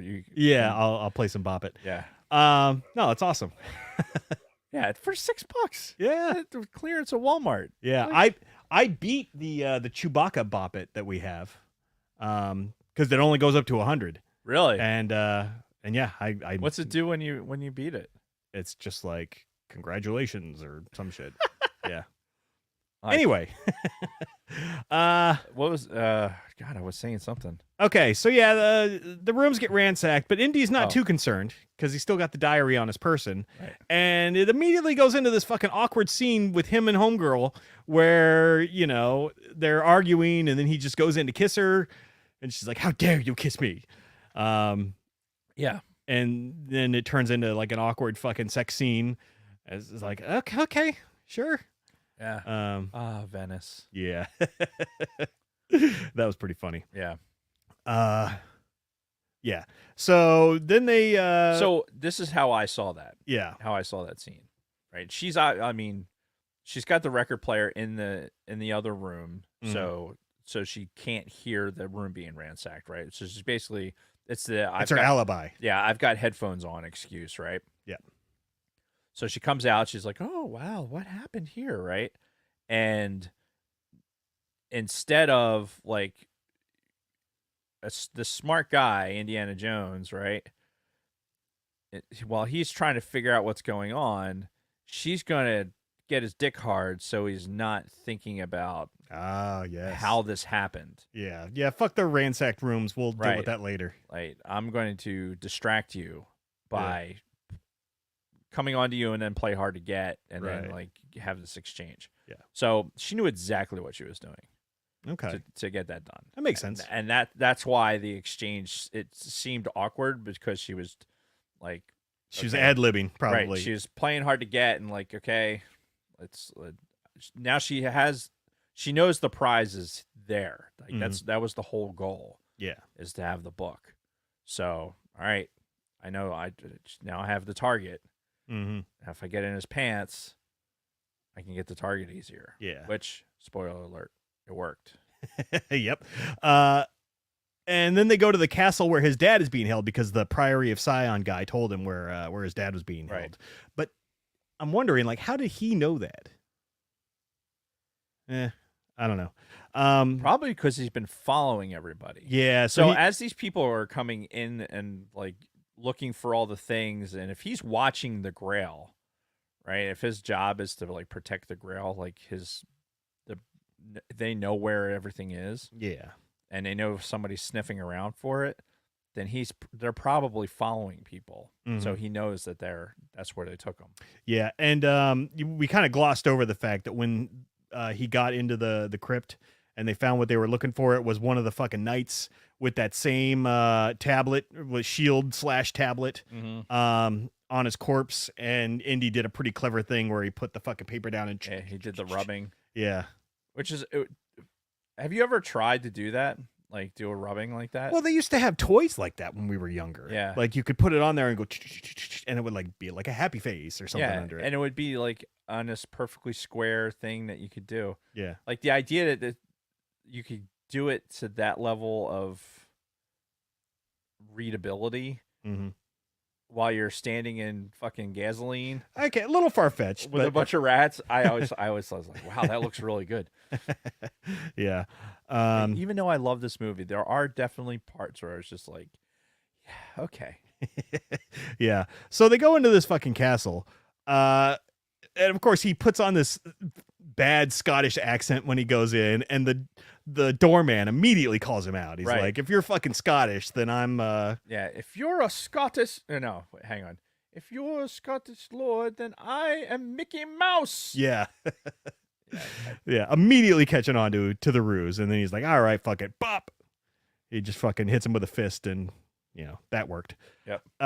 Then we find the Nazis are in the castle, so the Nazis have returned. Nazis, I hate these guys. Yeah. Yeah. He works his way around to where he gets to the room where his dad is, and this is our first introduction to Sean Connery in the movie. He whacks Indy in the head with a vase, and he's like, "Oh, Junior," right? And it was funny too. The first time he said it, Indy immediately pops up, and he's like, "Yes, sir." Like kid flashback or something, which is pretty funny. And then, of course, the dad was more concerned about the fucking vase than he was about hitting his head. Yeah, about hitting his son, or the fact that his son was even there to begin with. And then he's like, "Oh, don't worry, everything's okay. It's a fake." Yeah. See, you can tell by the cross section. Yeah. So again, like this whole time, like the whole rest of the movie, Indy's just trying to get some sort of validation from his dad, and like almost never gets it until the end. Which is, interesting. We could have a whole conversation about that. And then we get to the point where, Indy falls for the vag trap, as I wrote in my notes. Because we get the standoff, right, where the fucking the German guy's got the girl now, and he's like, "Give me the diary or I'll kill her." And Sean Connery is like, "Go ahead, don't do it. She's a Nazi." Yeah, go ahead, shoot her. Yeah, like. But Indy, again, he falls for the vag, and she gets the book, and it's revealed that she's part of the bad crew. Which is weird though, because later on in the movie, she's like all upset when she's seeing books burned. And I'm like, bitch, you signed up for this. Like, Right. What did you think you were getting yourself into? But anyway, it was a great scene too, where Indy's like asking his dad after the fact, like, how did you know she was a Nazi? He's like, oh, she talks in her sleep. And it was like, yeah. So yeah, we get the revelation that there was more than one Dr. Jones sharing her bed. But yeah, that was pretty funny. And then we fucking find out that Donovan is also a bad guy because they take him into this fucking other room where, you know, the guy's sitting with his back to us, and then he gets up, and of course it's fucking Donovan. Right. So he's like, didn't I tell you? Don't trust anybody. Cocksucker. There was a really funny part in this that I actually thought was quite humorous, where they were talking about Brody, who had the pieces of the map from the diary because he ripped out the pages. Yep. Well, that was another funny scene too, where fucking Sean Connery is like, "Oh, my son wouldn't be stupid enough to bring the diary here." Right. And he's like, Yeah. Yeah. But he was smart enough to rip out the map and give it to Brody. And, you know, he's like, oh, Brody's, you know, got a 2-day head start, and, you know, he knows all these languages, Right. and, you know, he knows. He'll blend in. Yeah. Disappear. Yeah. And then it flashes to him, and it's like, Does anybody speak English? Yeah. Oh, yeah. Just wandering around in the middle of, like, you could totally you feel that picture. Yeah. Like, you feel it. Like, oh my God, I feel that heat. I can taste that dust. Oh, yeah. Everyone's speaking another language. Nobody understands you, and you're just fucking lost. Just what the? Yep. Hello? Anyone? Hello? Oh, that's so good. Does anybody understand what I'm saying? And then enter Sala, the man who will reprise this role for a song, apparently. Yeah. Because he's like, have you ever ridden the Indiana Jones ride at Disneyland? No. Okay. Well, he's like the main narrator of that whole thing. This actor, you know, comes back and recreates the character. He's doing all the intro videos and everything. Okay. So yeah. Hey, man, if you get money out of it. Oh yeah. And he showed up in the last movie as well. So, which he's still alive, you know, good for him. Oh, by the way, the guy who played Brody, he died like 2 years after this movie came out. Oh, really? Yeah. I didn't know that. Yeah. Because I was looking, I'm like, there's no way this guy's still alive. So I looked at him on IMDb, and I'm like, oh, yeah, he died right after this came out. Well, not right after, but a couple of years. Still. Anyway. I feel like he was a drinker. Probably. He had that look. He had that like game knows game, right? Yeah. Like, I feel like. Yeah. And then, yeah, that's so a couple of funny scenes there. And then when they tied up Indy and his dad, another series of pretty funny events. I loved the whole lighter scene when Indy has him grab the lighter out of his pocket. Of course, I'm having flashbacks to Return of the Jedi at this point. You know, they're in, you know, they're tied up. He's like, oh, can you reach inside my jacket? Han, can you reach my lightsaber? Sure. And, you know, fucking Sean Connery lights the fucking lighter and then drops it. And he's like, and it's like fucking everything just starts going up in flames. And he's like, fuck. He's like, hey, Andy. He's like, don't get sentimental on me now. And he's like, the rug's on fire.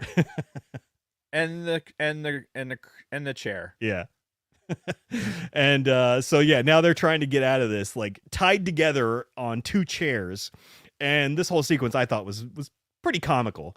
The scene where where Indy's like, Dad, he's like, Junior, Dad, and they're like their heads keep like trying to turn to talk to the other one. I remember that from the commercials before this movie came out, and I still laughed when it happened in this. Yeah. And then there's that whole fucking sequence with the revolving fireplace secret passage thing.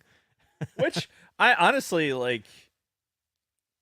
To this day, I think that's a brilliant solution. If the room's on fire, get to a place like the fireplace that's going to protect you, like at least for a moment. Oh, sure. but there's going to be an incredible like draft coming through there, so there'll be like air movement. True. It's going to be pulling air through it. Hopefully, it doesn't just pull all the smoke up into it and just right into your face the whole time. But yeah, what are you gonna do? Yeah. But they didn't have to worry about that because there was a secret passage there, and it was a really cool sequence how they eventually got back to the other side, got out of their restraints, and beat the hell out of one of the Nazi guys too. And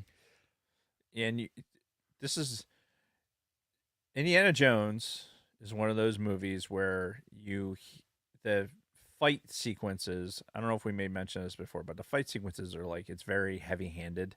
Like it's like you might as well hear biff, pow, bam. Yeah, no, they really accentuate the punches now, but it's more like a slap when it happens.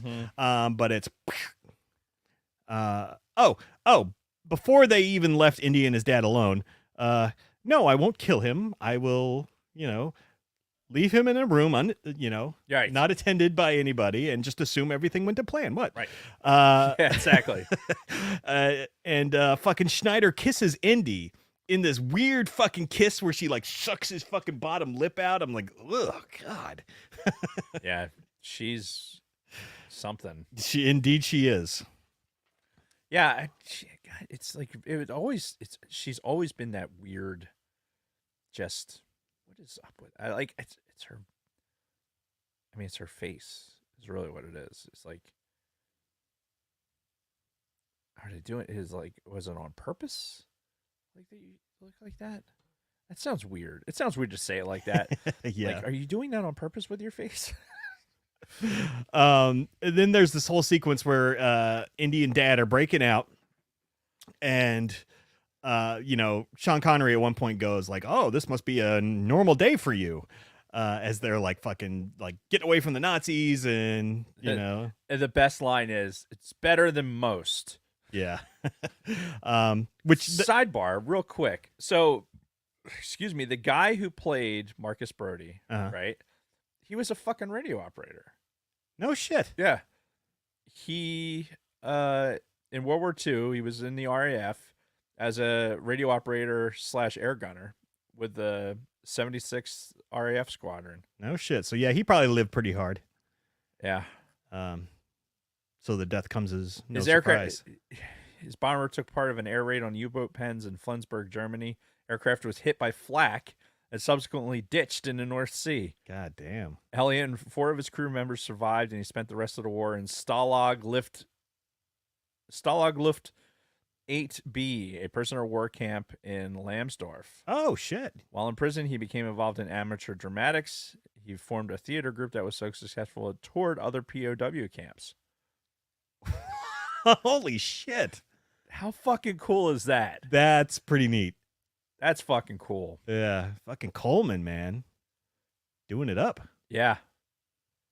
Yeah, that's pretty awesome. Yeah, man, that's cool. And it's so funny because a lot of these actors who were like old in like the 80s and 90s, your Christopher Lee types, this guy, a lot of them, served in World War II or served in some military conflict and have stories about it. Yeah.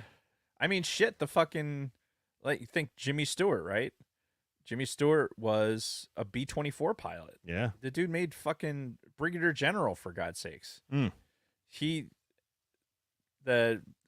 was actually, she was just at a thing over the weekend up in State College, and she said I guess there was a B-24 pilot that was giving a presentation up there for Memorial Day. And I was like, oh yeah, you should go over there, and if they have an opportunity to ask questions, you should ask if he served with Jimmy Stewart. Yeah. Because your great grandfather, which was my maternal grandfather, was a waist gunner on B-24s in Jimmy Stewart's unit. Oh, no shit. Yeah. So weird thing. I mean, he was in that unit. Then he was like the squadron commander. Then he went up to the headquarters and like up through the 8th Air Force. And by the way, B-24 was a bitch to fly. I can only imagine. It was not one of those airplanes where, I guess the B-17 was a much better airplane to handle than the B-24 was. Which type of plane was the Memphis Belle? B-17. Okay. Yeah, that was the classic like 4-engine, bomber that you think of. Yeah. B-24 had the B-24s had a tricycle gear and the fucking split tail. Oh, okay. Yep. So B-24s are the bigger one. B-25 Mitchell was the same profile but slightly smaller. Okay. They used it almost like an A-10 in the Pacific, especially. Gotcha. So. Okay, cool. Yeah, no, that's interesting though, and I'm sure a lot of these, older actors from this were probably in, World War II, and which is, begs the question, like, how did he handle it? Being in a movie where he's literally being like captive by Nazis and stuff. The guy who was in a fucking POW camp. Well, he was in A Bridge Too Far, which is, it was a movie about Operation Market Garden. Oh shit! Well, I mean, he definitely brings a level of authenticity to it, just like Christopher Lee. I mean, those guys, that's crazy. Yeah. So as Indy and his dad are breaking out, at some point they end up on like a motorcycle with the fucking bitch car in it. What's the look? So before I closed the window, I scrolled down on this dude. Uh-huh. Apparently he was bisexual. Interesting. And he died of HIV. He died of AIDS. Get the fuck out. That's what it says. Wow. Even more interesting. Wow, dying of AIDS and well, yeah, no, that makes sense. Is that a bug on me? That was a bug on me. That's crazy. Anyway, what a life. Yeah, Holy I know, shit. right? Anyway, derailed. Woo! And we're back. I wonder if he became bisexual whilst in the POW camp. I mean, he had kids and everything. I mean, so he had to, here's the normie life, and then, had a party life. I'm just saying, maybe they had interesting ways of coping whilst in captivity. Who knows? All right, so yeah, as they're escaping, and Indy's like fucking shooting guys, and all kinds of stuff's going on, and like Sean Connery just keeps giving him like these disapproving looks the whole time as they're escaping. Like, what the fuck are you doing, man? Just like, this is not like I don't agree with this methodology that you're doing here. Yeah. And then, of course, they have this this big debate where, like, do we go to Berlin or do we go to Venice? Because in Venice, one guy's there. In Berlin, that's where Brody is. And they're at a fucking road sign. Right. A wooden road sign that says, Venice this way, Berlin that way. Yep. I'm like, are you fucking kidding me? Yep. This is the crossroads right here. Right. Like, this is exactly where you need to stop, at these crossroads. Right. Obviously. Yes, clearly. I'm not good at geography, but I mean, I don't know why you would have a sign that would have those two places. Right, exactly. And does that's not what I'm make any thinking the sense. whole time. I'm like, what the fuck? Why would you be coming out of Berlin and be like, oh, I wonder where Venice is? Like, that's right. That's not the next place. I thought that was pretty funny. Yeah. Then they find the Zeppelin. This is when we get on the Zeppelin. Well, there's also a scene with like the fucking Nazis where they're all parading around and there's Hitler. And they're burning fucking books. And this is when like homegirl's like crying. She's like, oh, they're burning books. I'm like, what? You know who you fucking got into bed with. Yeah. Literally and figuratively. Right. This should not come as a surprise to you. Yeah, and you knew what you were getting into. Yeah. Like, come on now. Yeah. Come on, buddy. Everybody knew when you signed up for the Nazis that you were going to burn some books. Yep. And there was a funny scene too where he had he had the diaries and fucking Nazi gear. Right. And fucking Hitler is going through like signing autographs, which I kind of wondered, did he really ever do that? I don't know. And then like he sees fucking Harrison Ford, fucking grabs the diary, he's flipping through it. Adolf Hitler signs it and then gives it back. Yeah, I wrote that down too. It's like it's one of those corny things. Yeah, but I actually thought it was humorous. It's funny. Yeah. Like, especially because you got Harrison Ford's reaction is just like, huh, oh my God. All right. this is happening, I guess. Yeah, yeah. Like, just to get wrapped up in that and then fucking get pushed along. But this whole scene is one of those where it takes, like, okay, yeah, we have this, like, not so serious parts of these movies, this movie, and this is where it's the Nazi symbology with the book burning and the marching and everything else. Oh yeah, with him and, like, there's Hitler, there's fucking they have people represented in there. The names are escaping me right now, which is pissing me off. But they had Himmler and other people represented in the box. Like, okay, these are they had representation of this is what Hitler's party was. yeah. And it was just very, very stark. It was like, oh wow, this is because and you get like a little taste of them marching around and like kind of the worship that fucking Hitler had behind him. Yeah, he developed, he stoked this fire of just absolute fucking of worship. It's like, okay, I am a deity, and this is everyone's going to follow this, follow this this mantra. Yeah, just shows I will take us out of. Oh well, I don't know. We don't need to get into the politics of how Hitler came into power, but. So so then they find the fucking Zeppelin and they take off on the Zeppelin, which you talk about effects that maybe don't hold up. The Zeppelin with the little fucking plane underneath. Wilhelm scream. Oh yeah. We got our Wilhelm scream. Yes, with the motorcycle chase. And I thought I wrote that down somewhere, but I didn't see it in my notes. But yes, we definitely got the Wilhelm. Very obvious. Yes, like very, very obvious in this one. I wrote in my notes Wilhelm scream. Check. Yep. So they get on the fucking Zeppelin, and they the fucking Nazis board, and Harrison Ford gets back into disguise. This time he's dressed as a cook, no, as the ticket guy. Yeah.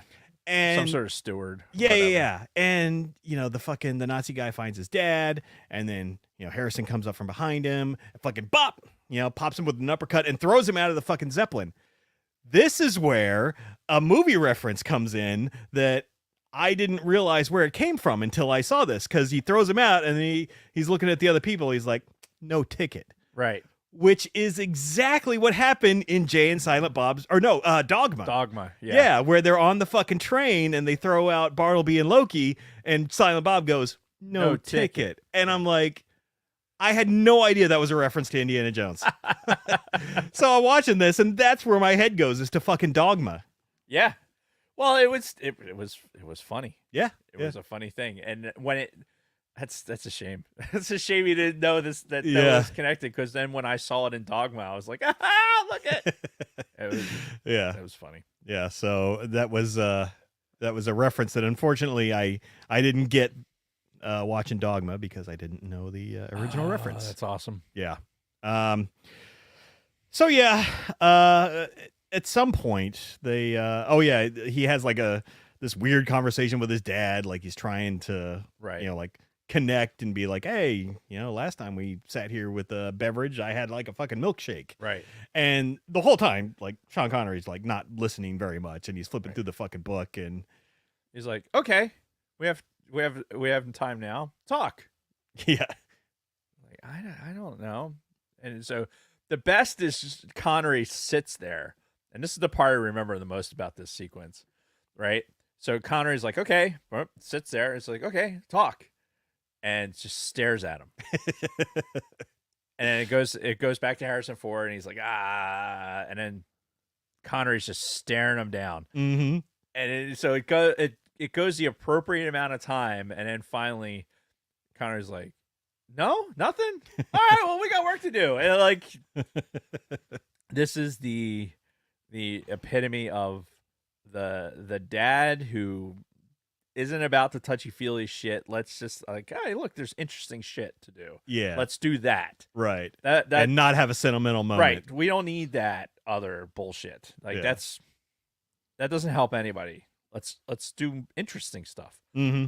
Because he even says it too in the conversation. Like, you left just as you were getting interesting. Yeah. Yeah, which I thought that was kind of a mean remark, honestly. Yeah, it was. So- Because he didn't really see him as his son. He saw him as a like, hey, this is our like I'm responsible for you up until this point, and then Yeah. He made him independent, right. is what he said. So Oh yeah, this is Ubaldo brings up a point. They weren't wearing pants. Like, so when they're sitting there at the table, like with the conversation, apparently the on set it was so hot they weren't wearing pants. Oh, really? Yeah. Yeah. So like you see them, they're all, he's got the fucking wool jacket on with the fucking hat, the whole shooting match. Oh God, I couldn't imagine being in the fucking heat. So yeah, they're sitting there with fucking in their captain underpants thing going on. That's good shit. The Zeppelin starts turning around, so they're like, fuck, we gotta get out of here. So they just get onto the fucking plane that's attached to the Zeppelin and take off. Which, okay, sure. I that was a thing. I mean, they had is that how that worked? Yeah, they had planes that were, those Zeppelins were pretty fucking amazing machines. Yeah. To be honest, like it, obviously they were risky. So this is before the Hindenburg, Right. right? So it's if you have a giant piece of erector set, right, that's lighter than air, right? That's what's called, a lighter than airship. But you got this giant erector set, so as long as you can overcome whatever weight is hanging there, you can put whatever you want on it. Yeah. So airplanes, machine guns. I mean, they used them as weapons platforms. Like, they could do whatever. You could drop bombs off of them. Huh. Yeah, you could do all kinds of shit with them. Weird. Yeah, but that whole highly explosive hydrogen thing, kind of puts a damper on it. Yeah. Big target too. Oh God, yeah. Big, slow target. Yeah, probably very easy to shoot down. So yeah, they get up on the plane, and then it's like a plane chase scene, and Dad's got to get on the fucking gun. And after they land,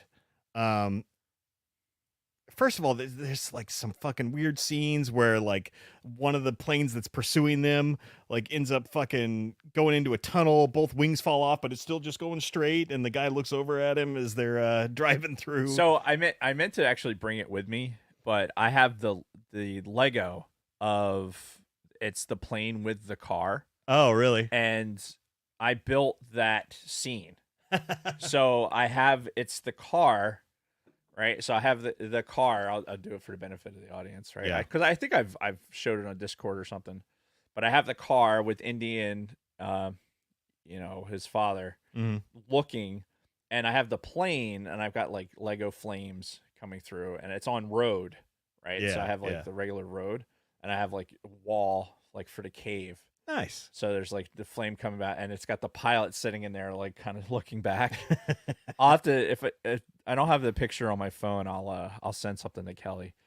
But yeah, and then I was going to build like the whole cave for it. Then I realized it would be excessive. But in the beginning of it, like that Lego set came with a signpost that has like Berlin on it.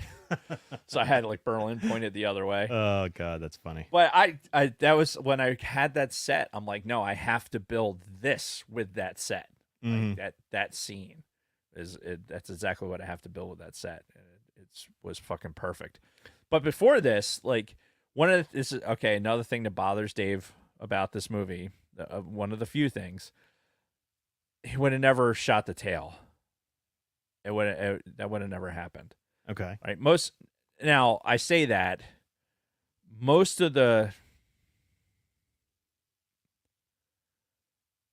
way the guns worked, they had mechanisms built into them where they would not fire if they were pointed at the tail section, right? Which makes sense. This is how you could fire like through propellers and stuff like that. There was actually like a timing mechanism in there where, as it was going through, I'd have to draw it out for you, but it actually like has the shape of the plane, so that as it's like rotating, it's not shooting itself. Right. Like, it's pretty ingenious, to be Yeah. honest, and it's an ingenious, simple piece of engineering. Mhm. But they did it so that you couldn't shoot yourself, basically. All right, that's smart. So he does it, and it's funny that he's like, no, they got us. And then when it goes over to the scene where they're still in the plane, and the tail is obviously not the same. Yeah. Because it's intact with just like a kind of one small hole in it. Mm-hmm. Yeah, it becomes kind of obvious, but yeah, that's just one thing. I'm like, you're not shooting your tail off. Mm-hmm. Now, this is older Dave knows this. When I was younger, I didn't know any different. Yeah, and then the way they take out one of the planes is Dad initiates a bird strike. Yeah. Scares off some of the birds. They go up, and these birds just fucking obliterate this plane. Well, I'll tell you what, that would have fucking worked. Yeah, Like, that would have been highly effective. yeah. So that was a smart scene, Yeah, especially for those of us who have Yeah. flown before and dealt with bird strikes. weaponize some fucking seagulls. That's right. I think we're gonna land in the Hudson. Yeah. Then we flash to the Republic of Hatay, Hatay, which is that fake? I think so. Yeah. That doesn't. I don't recognize it. At all. Yeah, and then the leader of it has like his own fez or whatever. Right. Which I think that place.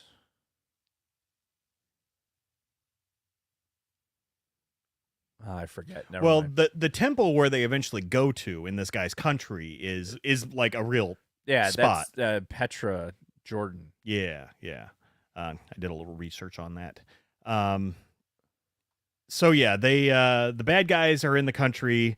They're just making sure it's all cool in the gang with the fucking president before they, just go into the thing. Which is surprising for Nazis, to be honest. Yeah. You would figure they'd just roll in and be like, hey, fuckhead, this is what we're going to do. Yeah. But you can see the bribing, too. Oh yeah. So two things. One, I see you need to take a break, and two, technically because we started at 5, we should be ending at 7:30. So we should take a very quick break, blast through the rest of this, and get the fuck out. Uh-huh. So, but I'm going to have a problem here. In a minute. All right. Well, we're gonna take a very quick break before we wrap this up, and be right back after this word from our sponsors. The sacred Jedi.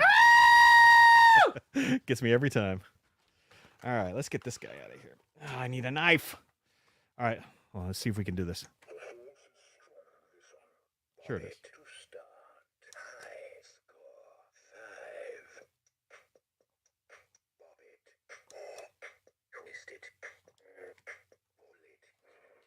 Oh, you got to pull his hand.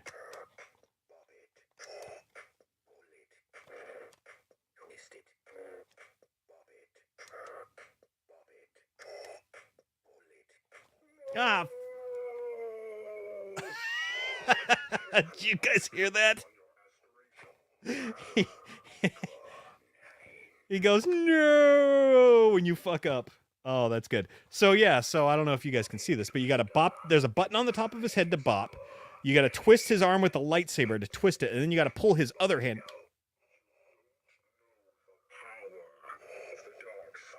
Oh, that's fucking hilarious. Yeah, this one's going to be a little bit more difficult than like the Grogu or the Chewbacca ones, because like the buttons and stuff are all like kind of far from each other. Like the original Bop It, you don't really have to move your hand. You just push in, pull out, twist. And it's the same with the Chewbacca, but this, like, you got to have your hands on 3 different sections. So I started playing it, and I got like 6 in, and then I missed it, and Vader goes, no. And said, try not to choke on your aspirations. Oh, man. All right, let me piss real quick.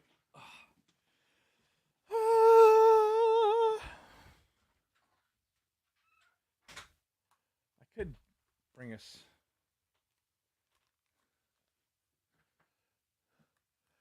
just looking at the tickers from at some point. That's funny. Hey, go put that up. Haha. Let's see. Back to the comments.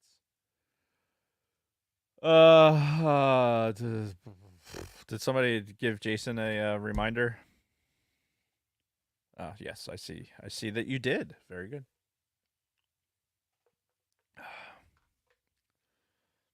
My girlfriend sucked 37 dicks. Do it live. Sorry, I had to do it. No, I did not. I will remind him when he gets back. And then we will do that. All right. Whenever you're ready, give us a countdown. I will do that right.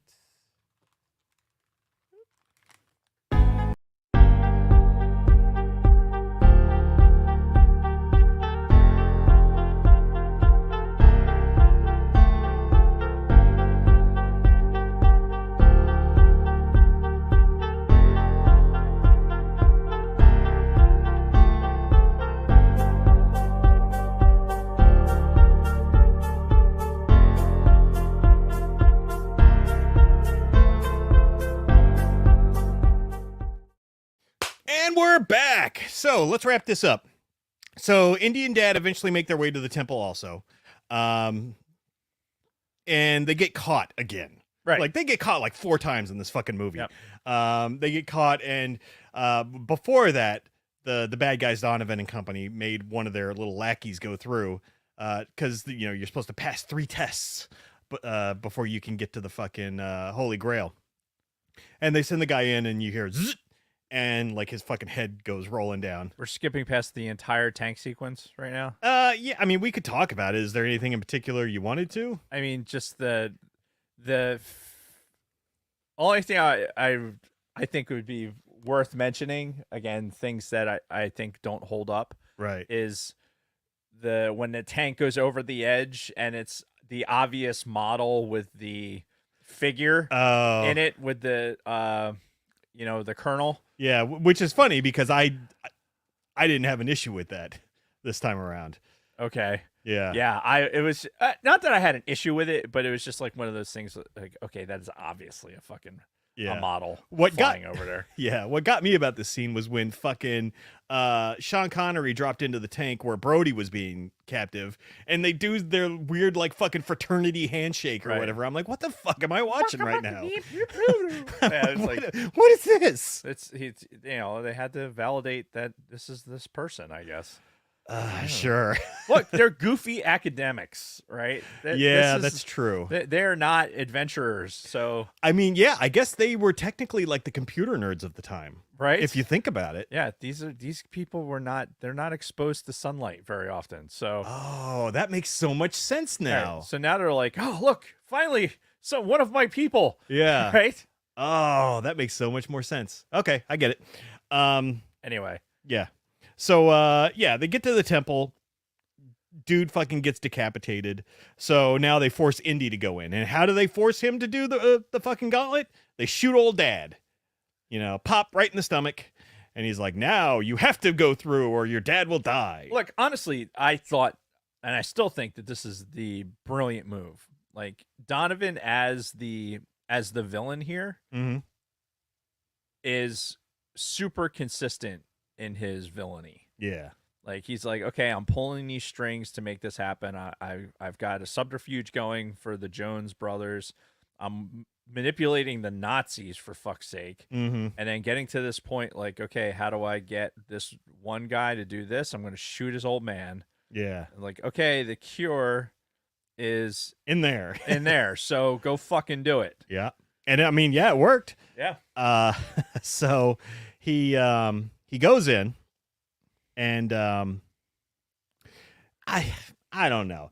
I found this whole this first part anyway. He's like thinking about the clues to how to get through this, and it's like, oh well, you will kneel before God, and he's like, kneel, just as the fucking thing goes over his head, and then he rolls just as the fucking one was coming up from the Right. floor. I'm like, all right, whatever. I did like the spelling of God's name scene because, and the whole time, like, as Indy's like going through all this in his head, his dad's saying the same shit, like Right. over on the other side of the building, like Right. as he's dying. He's bleeding out. Yeah. So, the fucking he's got to spell the word God, which is Jehovah, and then just as Indy's starting to go, Connor is like, oh, but in the Latin alphabet or whatever, Jehovah starts with an I, and then Indy's like Jehovah. J. Boom. Which I got a good laugh out of that one. Yeah. Shit. Yeah, and then he figured it out. And then the third one was the invisible bridge. Right. Right, the leap of faith, which we got hints of in that painting before. Right. Which he did. Which apparently was done for the movie was done on a matte painting, so it was like a blue screen, which was then put on in a matte painting. So like all the background was that, and it was just Harrison Ford on a blue screen. Yeah. Walking. Okay, that makes sense. Yeah. So it had this is ILM type feel to it. Oh, as you're incorporating, those types of movie tricks to it. Which again, like none of this like stuck out to me as like out of place. Like it seemed fine. Like the way they did the effects, and especially with the bridge, it's like when I first watched this, I was like, how the fuck, because it didn't look obvious at all. Right. The name thing, it's like, okay, he's hopscotching his way through this. Mm-hmm. The Neil thing, I didn't really think anything of it because he made it just in time. Yeah. So you're like, okay, and I love with the initial one with the kneeling and all that, they had the cobwebs, coming through. Honestly, this whole sequence with going through these trials kind of establishes my my baseline for these type of movies going forward. Yeah. Right. Yeah. And it has a very Raiders feel to it. Yeah. So this is like in my brain, I like even in I think in Bad Batch there was something like this, where I noticed they kind of fell into the same kind of pattern. Yeah. When they were doing it. So yeah, then you get to the bridge, and I remember I was like, "Wow, how the fuck? How are they going to do this?" And then it seems like watching it on Disney Plus, and it's not as spectacular now. Sure, yeah. Especially because I know, but it's still pretty cool. It's pretty cool how the idea that, hey, you're going to make something that you're just not going to be able to see it from an angle that you're at. Yeah. Which you could totally believe, if the way shadows are, and if the lights. I was thinking about it, I watched certain clips of it today, just to kind of rehack. Yeah. And this was one of them I watched, and I was like, if this was a real thing, right? Yeah. How would the light, is the lighting always going to be the same? Because it had light kind of coming up into here, because it seems like it'd be really shadow dependent, right? Yeah. Anyways, it's something that they don't necessarily need to, fully explain. Right. But when you've seen this movie several hundred times, probably, you start thinking about that. You start thinking about things that are in the background and, more dogmatic shit. Yeah, understandable. And then he goes into the room where the fucking knight is. The 700-year-old fucking knight. Yeah. And this is where I'm just like, really? We're really going to do this? Because, they were telling the story earlier in the movie about the three knights. Yeah. The two of them left and eventually died, but the one stayed behind. Literally, he's still fucking there. Right. Because he drank the magic drink. Yeah, clearly. But see, here's the thing. He drank from the Grail. So he's alive. Yeah. But he's still aged.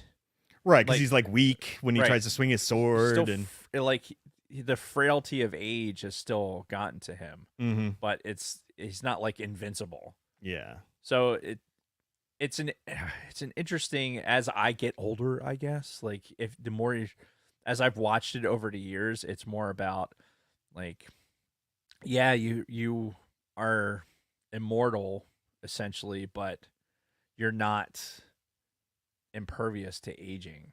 Yeah. Like you're just going to continue to get older. You won't just, it's not, you're not fucking Matthew McConaughey in high school. You're not staying the same age. Smirking Bear's comment. I'm not even going to read that out loud. But yeah. Which one? The wanking one. Oh God. That's actually really funny. Yeah. So after this is when fucking Donovan and Homegirl show up. You know, after Indy's gotten through all the fucking traps. Right. And you know, this is the chosen poorly scene, right? Because there's like a whole fucking shelf of grails, right? And it's like, oh, you got to pick the right one, because the wrong one will kill you. Right. So Elsa, like, he doesn't. So Donovan's like, I don't even know where to start. Yeah. Like, this isn't my field. Which I'm like,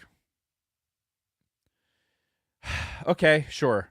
And so the good doctor's like, all right, let me choose. Uh-huh. And she goes and she picks one.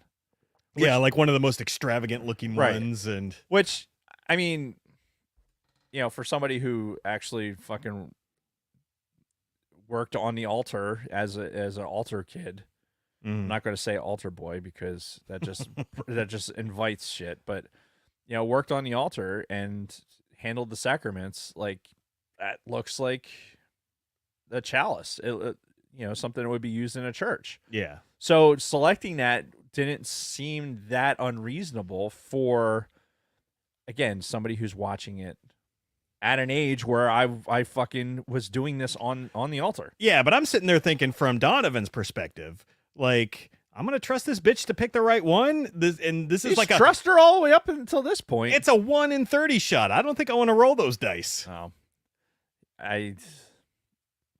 But he's like immediately like, yeah, fuck it, drink. Where he should have made her drink first, if anything.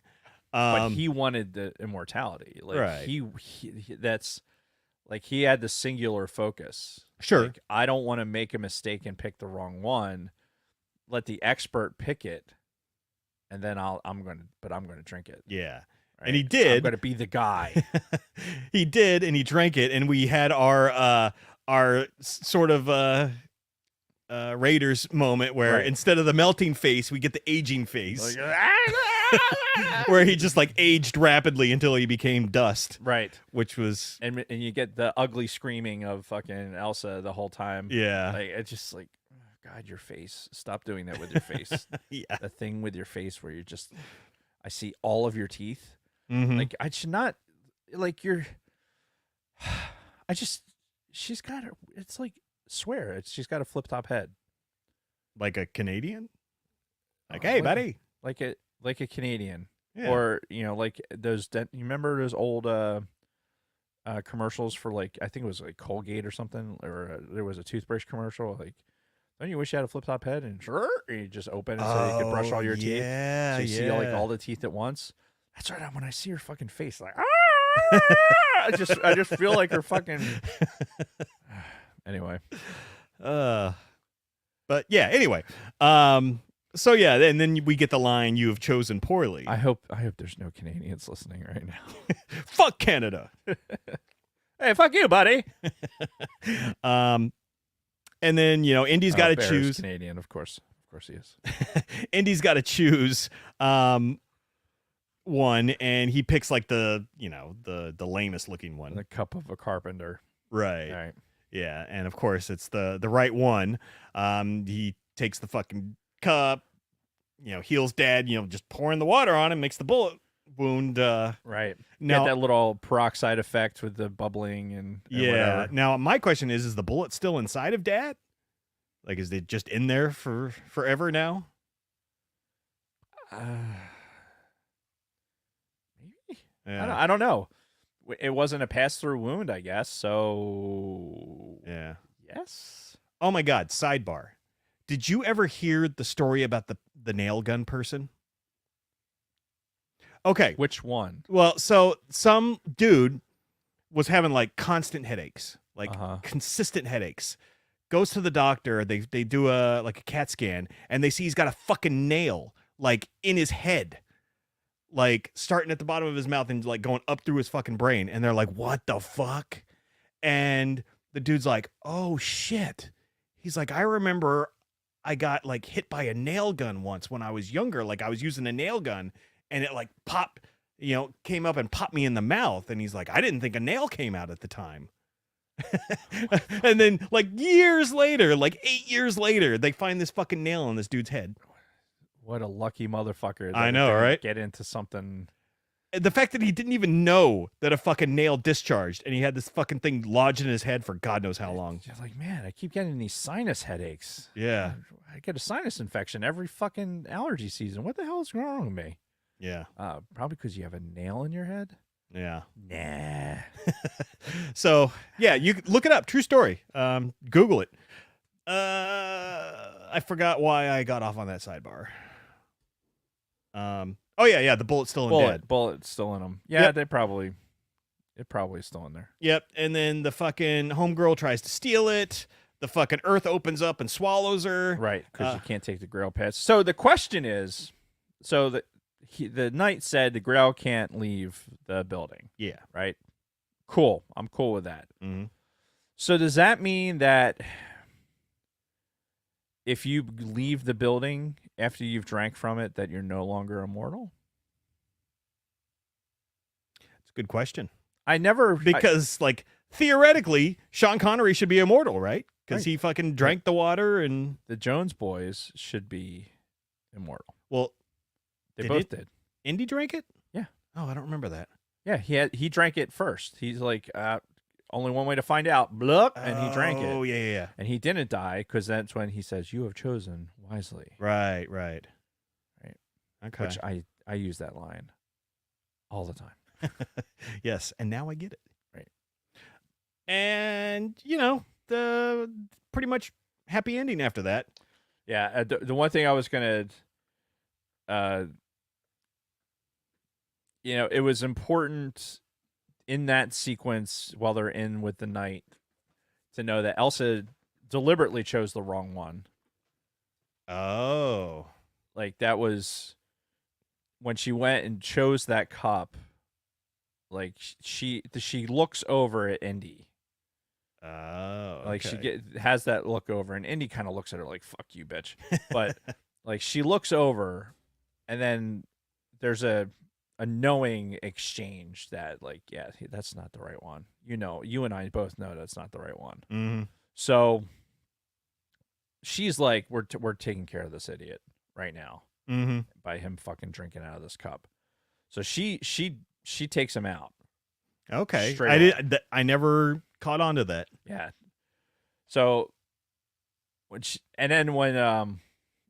they do that though, so I don't know if I've told the story before, but I did the DMZ tour, right, up in Korea. Yeah.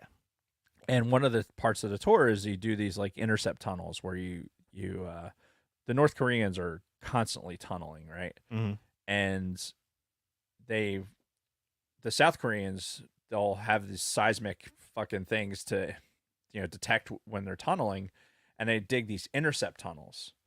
So they're small. My penis is so smooth. They're small tunnels, and they go at like this fairly sharp angle. Mm-hmm. But then when they intercept that tunnel, they're basically like, okay, we've got you. And then the South Koreans seal off that part of the tunnel, and then the North Koreans go and they find another spot and they tunnel from somewhere else. Interesting. Yeah, it's this constant fucking cat and mouse game that they're playing. So we got to go down into one of those tunnels. So you take the intercept tunnel to go down there, and Were you in a vehicle? Like no, you're fucking like it's My penis is so smooth. it's fucking tiny. Wow. Right? It's like your size or smaller, like to go down there. So if you're Fuck that. yeah. So you go down this tunnel, and when you get down to the bottom of it, there's like this fountain, right? It's like you're down deep enough where you're actually hitting one of the aqueducts. Yeah. And they said, like, the Koreans were like, yeah, you can drink this water for luck. And as I'm like standing there, and I drank some of the water because I'm stupid. Well, I'm assuming it was like fresh water, right? Yeah, it was straight out of the aqueduct. Yeah. And as I'm drinking it, I'm like, I felt like Indiana Jones at this point. Like I felt like I was drinking out of this fucking Like one way to find out. Yeah, only one way to find out. It was you're just basically getting like a sip out of this fountain, but I felt exactly like that. Yeah. And then we proceeded to like you kind of walk out into this area, and when I tell you that the North Koreans were building a tunnel that was a 2-lane highway. Damn. You could have driven a fucking 18-wheeler down this thing. Holy shit. It was fucking massive. Like when we went through the Intercept Tunnel, we could actually walk far enough into it where they said you know technically we're crossing into North Korea. Yeah, yeah. And you're just kind of walking, and it's just like this is fucking massive. And it was just this massive space. Jesus. And the fact that they're doing this all the fucking time is just mind blowing. Yeah. So at what point, this is an interesting thought. You know, we have international waters, right? Is there international underground? Like how far underground can somebody dig under another country to where it's like international underground? It's a great question. I don't have any idea. Or like the territory that we own, does it go straight to the fucking core? I think that really depends on who you ask, probably. Right? Yeah. Yeah, if you get down to some fucking magma. Yeah, I mean, that considered like the ocean? Maybe. Excuse me. Yeah, I don't know. Something to think about. Anyway. But not too hard. Right. So to wrap this up, it was brought up in the chat that we didn't mention the dog. Yeah, one of the last bits of dialogue is we find out Indiana Jones, was actually, his real name is Henry something right. Jones Jr. because he's named after his dad. Indiana was their dog. Right. I named the dog Indiana. Yeah. And yeah, he's like, oh, I love that dog or whatever. And that was I kind have of the very fond memories with that dog. Yeah, yeah. What were you doing to that dog? Well, he probably had more of a relationship with the dog than he did with his father. True enough. Probably had conversations with him. He's out in scouts with this fucking fat kid following him around all the time. I mean, yeah. I wanted to just touch on like using Petra, like the temple in Jordan, like as one of the facades for this thing. Yeah. And going to the actual place. You've been there? No. Oh, okay. I would have loved to go there. I think John's been there. Yeah. The idea that places like this exist for real is just that's what I kind of wrote down. Like it's just jaw dropping when you're standing in front of Oh them. yeah, like I find it so fascinating that we had this just insane architecture. Architecture-y? Architecture-y.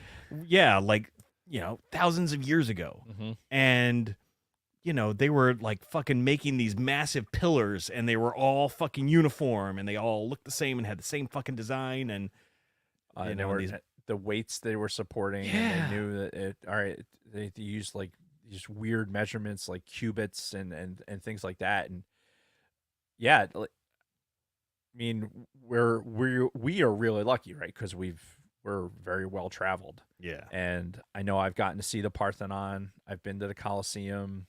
I've seen a lot of the stuff in Rome. Yeah. I've gotten to see the ruins in Carthage. In Tunisia. I've been to the pyramids, and the fact that like what kind of hits you with Indiana Jones and like when you see something like this and you think, oh wow, that's even in Venice, right? The library facade, right? Yeah. You're like, that doesn't look real. No, that place is real. Yeah, yeah. Like these places exist. And yeah, you're seeing it in a movie, but that's a real place. Yep. And it's fucking amazing when you're standing there. Like you said, it's like, God, this was built with hands. Yeah. Not machines. This was made with hands. Thousands of slave hands. Probably. Yeah. But human hands made this. And over an indeterminate amount of time it took. Yeah. But it's mind-blowing. And the end of this movie, I always think about that when I'm, you look at Petra, and it's like, it's this level of detail. You're just like, wow. I mean, I had the same, like, in Angkor Wat. Angkor Wat's not that old comparatively. Yeah. But still, it's like, it's out in the middle of fucking nowhere. Mm-hmm. Jesus Christ. It's pretty amazing. Yeah. So yeah, to kind of finish our discussion. So initially I just, my first viewing, I thought this was such a fucking silly, cringy movie at times. The second viewing kind of, brought it full circle. And I'm like, okay, I get it now. Cause they wanted to go back to like a more lighthearted type thing, Right. because we had like we talked about with Temple of Doom. And you had Sean Connery as the dad, and you go with a little bit more humor, and I can see why it's everybody's favorite. Like, I totally get it. Maybe someday it could be mine, if I, watch it. But like you said before, these really aren't my kinds of movies either. Yeah. This So, isn't your genre. yeah. But I mean, I understand the love for this movie, if that makes sense. Sure. So that's where I'll leave it. I love it, and I will continue to watch it a lot. Yeah. Like I said, this is, for me, it's a warm blanket kind of movie. It is Totally. it's an easy watch. You know all the words, Mm-hmm. and I'm going to enjoy it every time. And oh, by the way, John fucking Williams. That's right. Yeah. Yeah. That's yeah. It's and again, like I said before, it's peak John Williams, late Yeah. 80s. He had, he was a few years removed from fucking Jedi and E.T., but he was still just fucking cranking out just mwah. Yep. And you want to hear one of the better finales too. Like I said, I think I've said it before. I have a playlist with just finales, Mhm. John Williams finales, and this is one of the better ones. Nice. If so, stick around for the credits, because the finale of Last Crusade is very good. Yep. So, all right, next week, we are talking about the new Star Wars book, The Living Force. Well, it's about a month old now, but Right. Newish. yeah. So we're going over that, and then we're hopping right into Acolyte the week after. So, Wow. I'm getting excited for the Acolyte, to be honest. oh yeah, and they've been pressing the shit out of this. Mhm. Like, you talk about like the Hollywood promotion machine. Yeah. Yeah, they've been doing that with Acolyte for sure, with between interviews and fucking all these TV spots, and yeah, they're going all in. Yeah, here's hoping. Yep. I one of the things that I heard from somebody, they mentioned what's the other show that's really good that we like? Star Wars show. Andor. Yes, a very Andor feel to it, Okay, but with Force users. I'm good with that. So that's this fucking sweet spot. Yeah. Right? Because we liked the tone that Andor set. So Yep. It's the adult Star Wars is what it is. exactly. All right. So how did we still go to 8? We started at 5. The intention was to end at 7:30, but here we are. Son of a bitch. Yep. All right. You got stuff to read. Do it quick. All right. Okay. So we're doing the fast version again. Yep. Sorry, guys. ATSW Family Happenings on Wednesday. Snooch, Big Love, and Dragon Buddy will be discussing Florida Man, starring Brady, live from Florida. Catch ATSW The Escape Pod live 19:05, 7:05 Eastern on YouTube. Use and Abuse were live this past Saturday with Saturday Night Fun. Check out the replay at Use and Abused Pod on YouTube.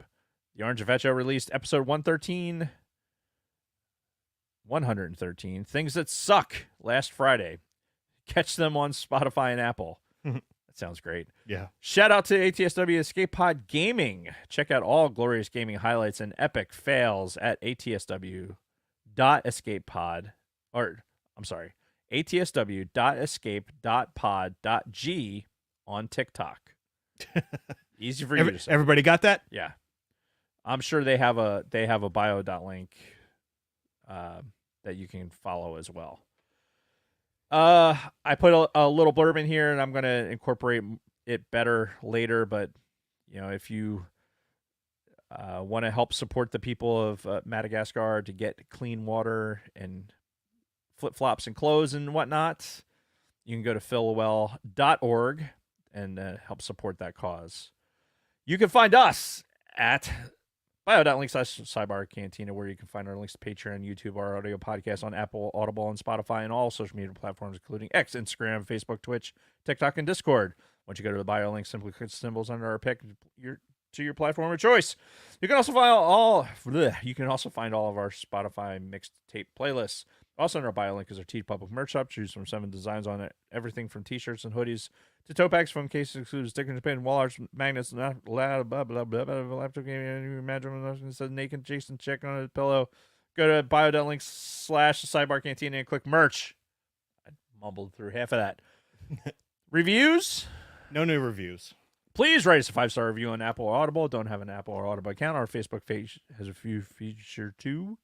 Just screenshot your review before you hit done and DM us a pic on Instagram or Twitter with your name and address so Luna Girl can send you a super cool ATSW family swag pack. Yeah. This is your chance to tell us your thoughts on the show. Jason or Jennifer Lopez or Hank or Edith or Mama or Drunk Tom Burger or somebody fun will read your review word for word on our next episode.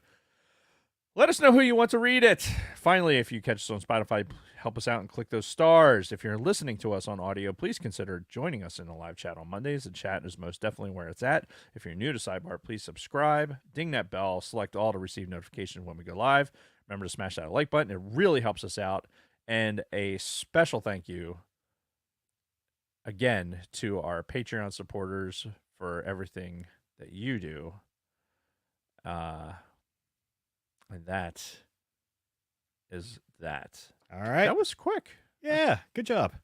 All right, guys, that's it. Living Force next week.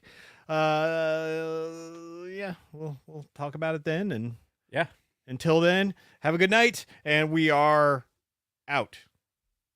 Out. Okay, now what do I click? All right. And I'm now going to end the stream. Thanks, everybody, for joining us and sticking with us this long. We appreciate it. And we're pivoting back to Star Wars for the foreseeable future. Yeah. So, all right, guys. Ending the stream. Take care. We love you.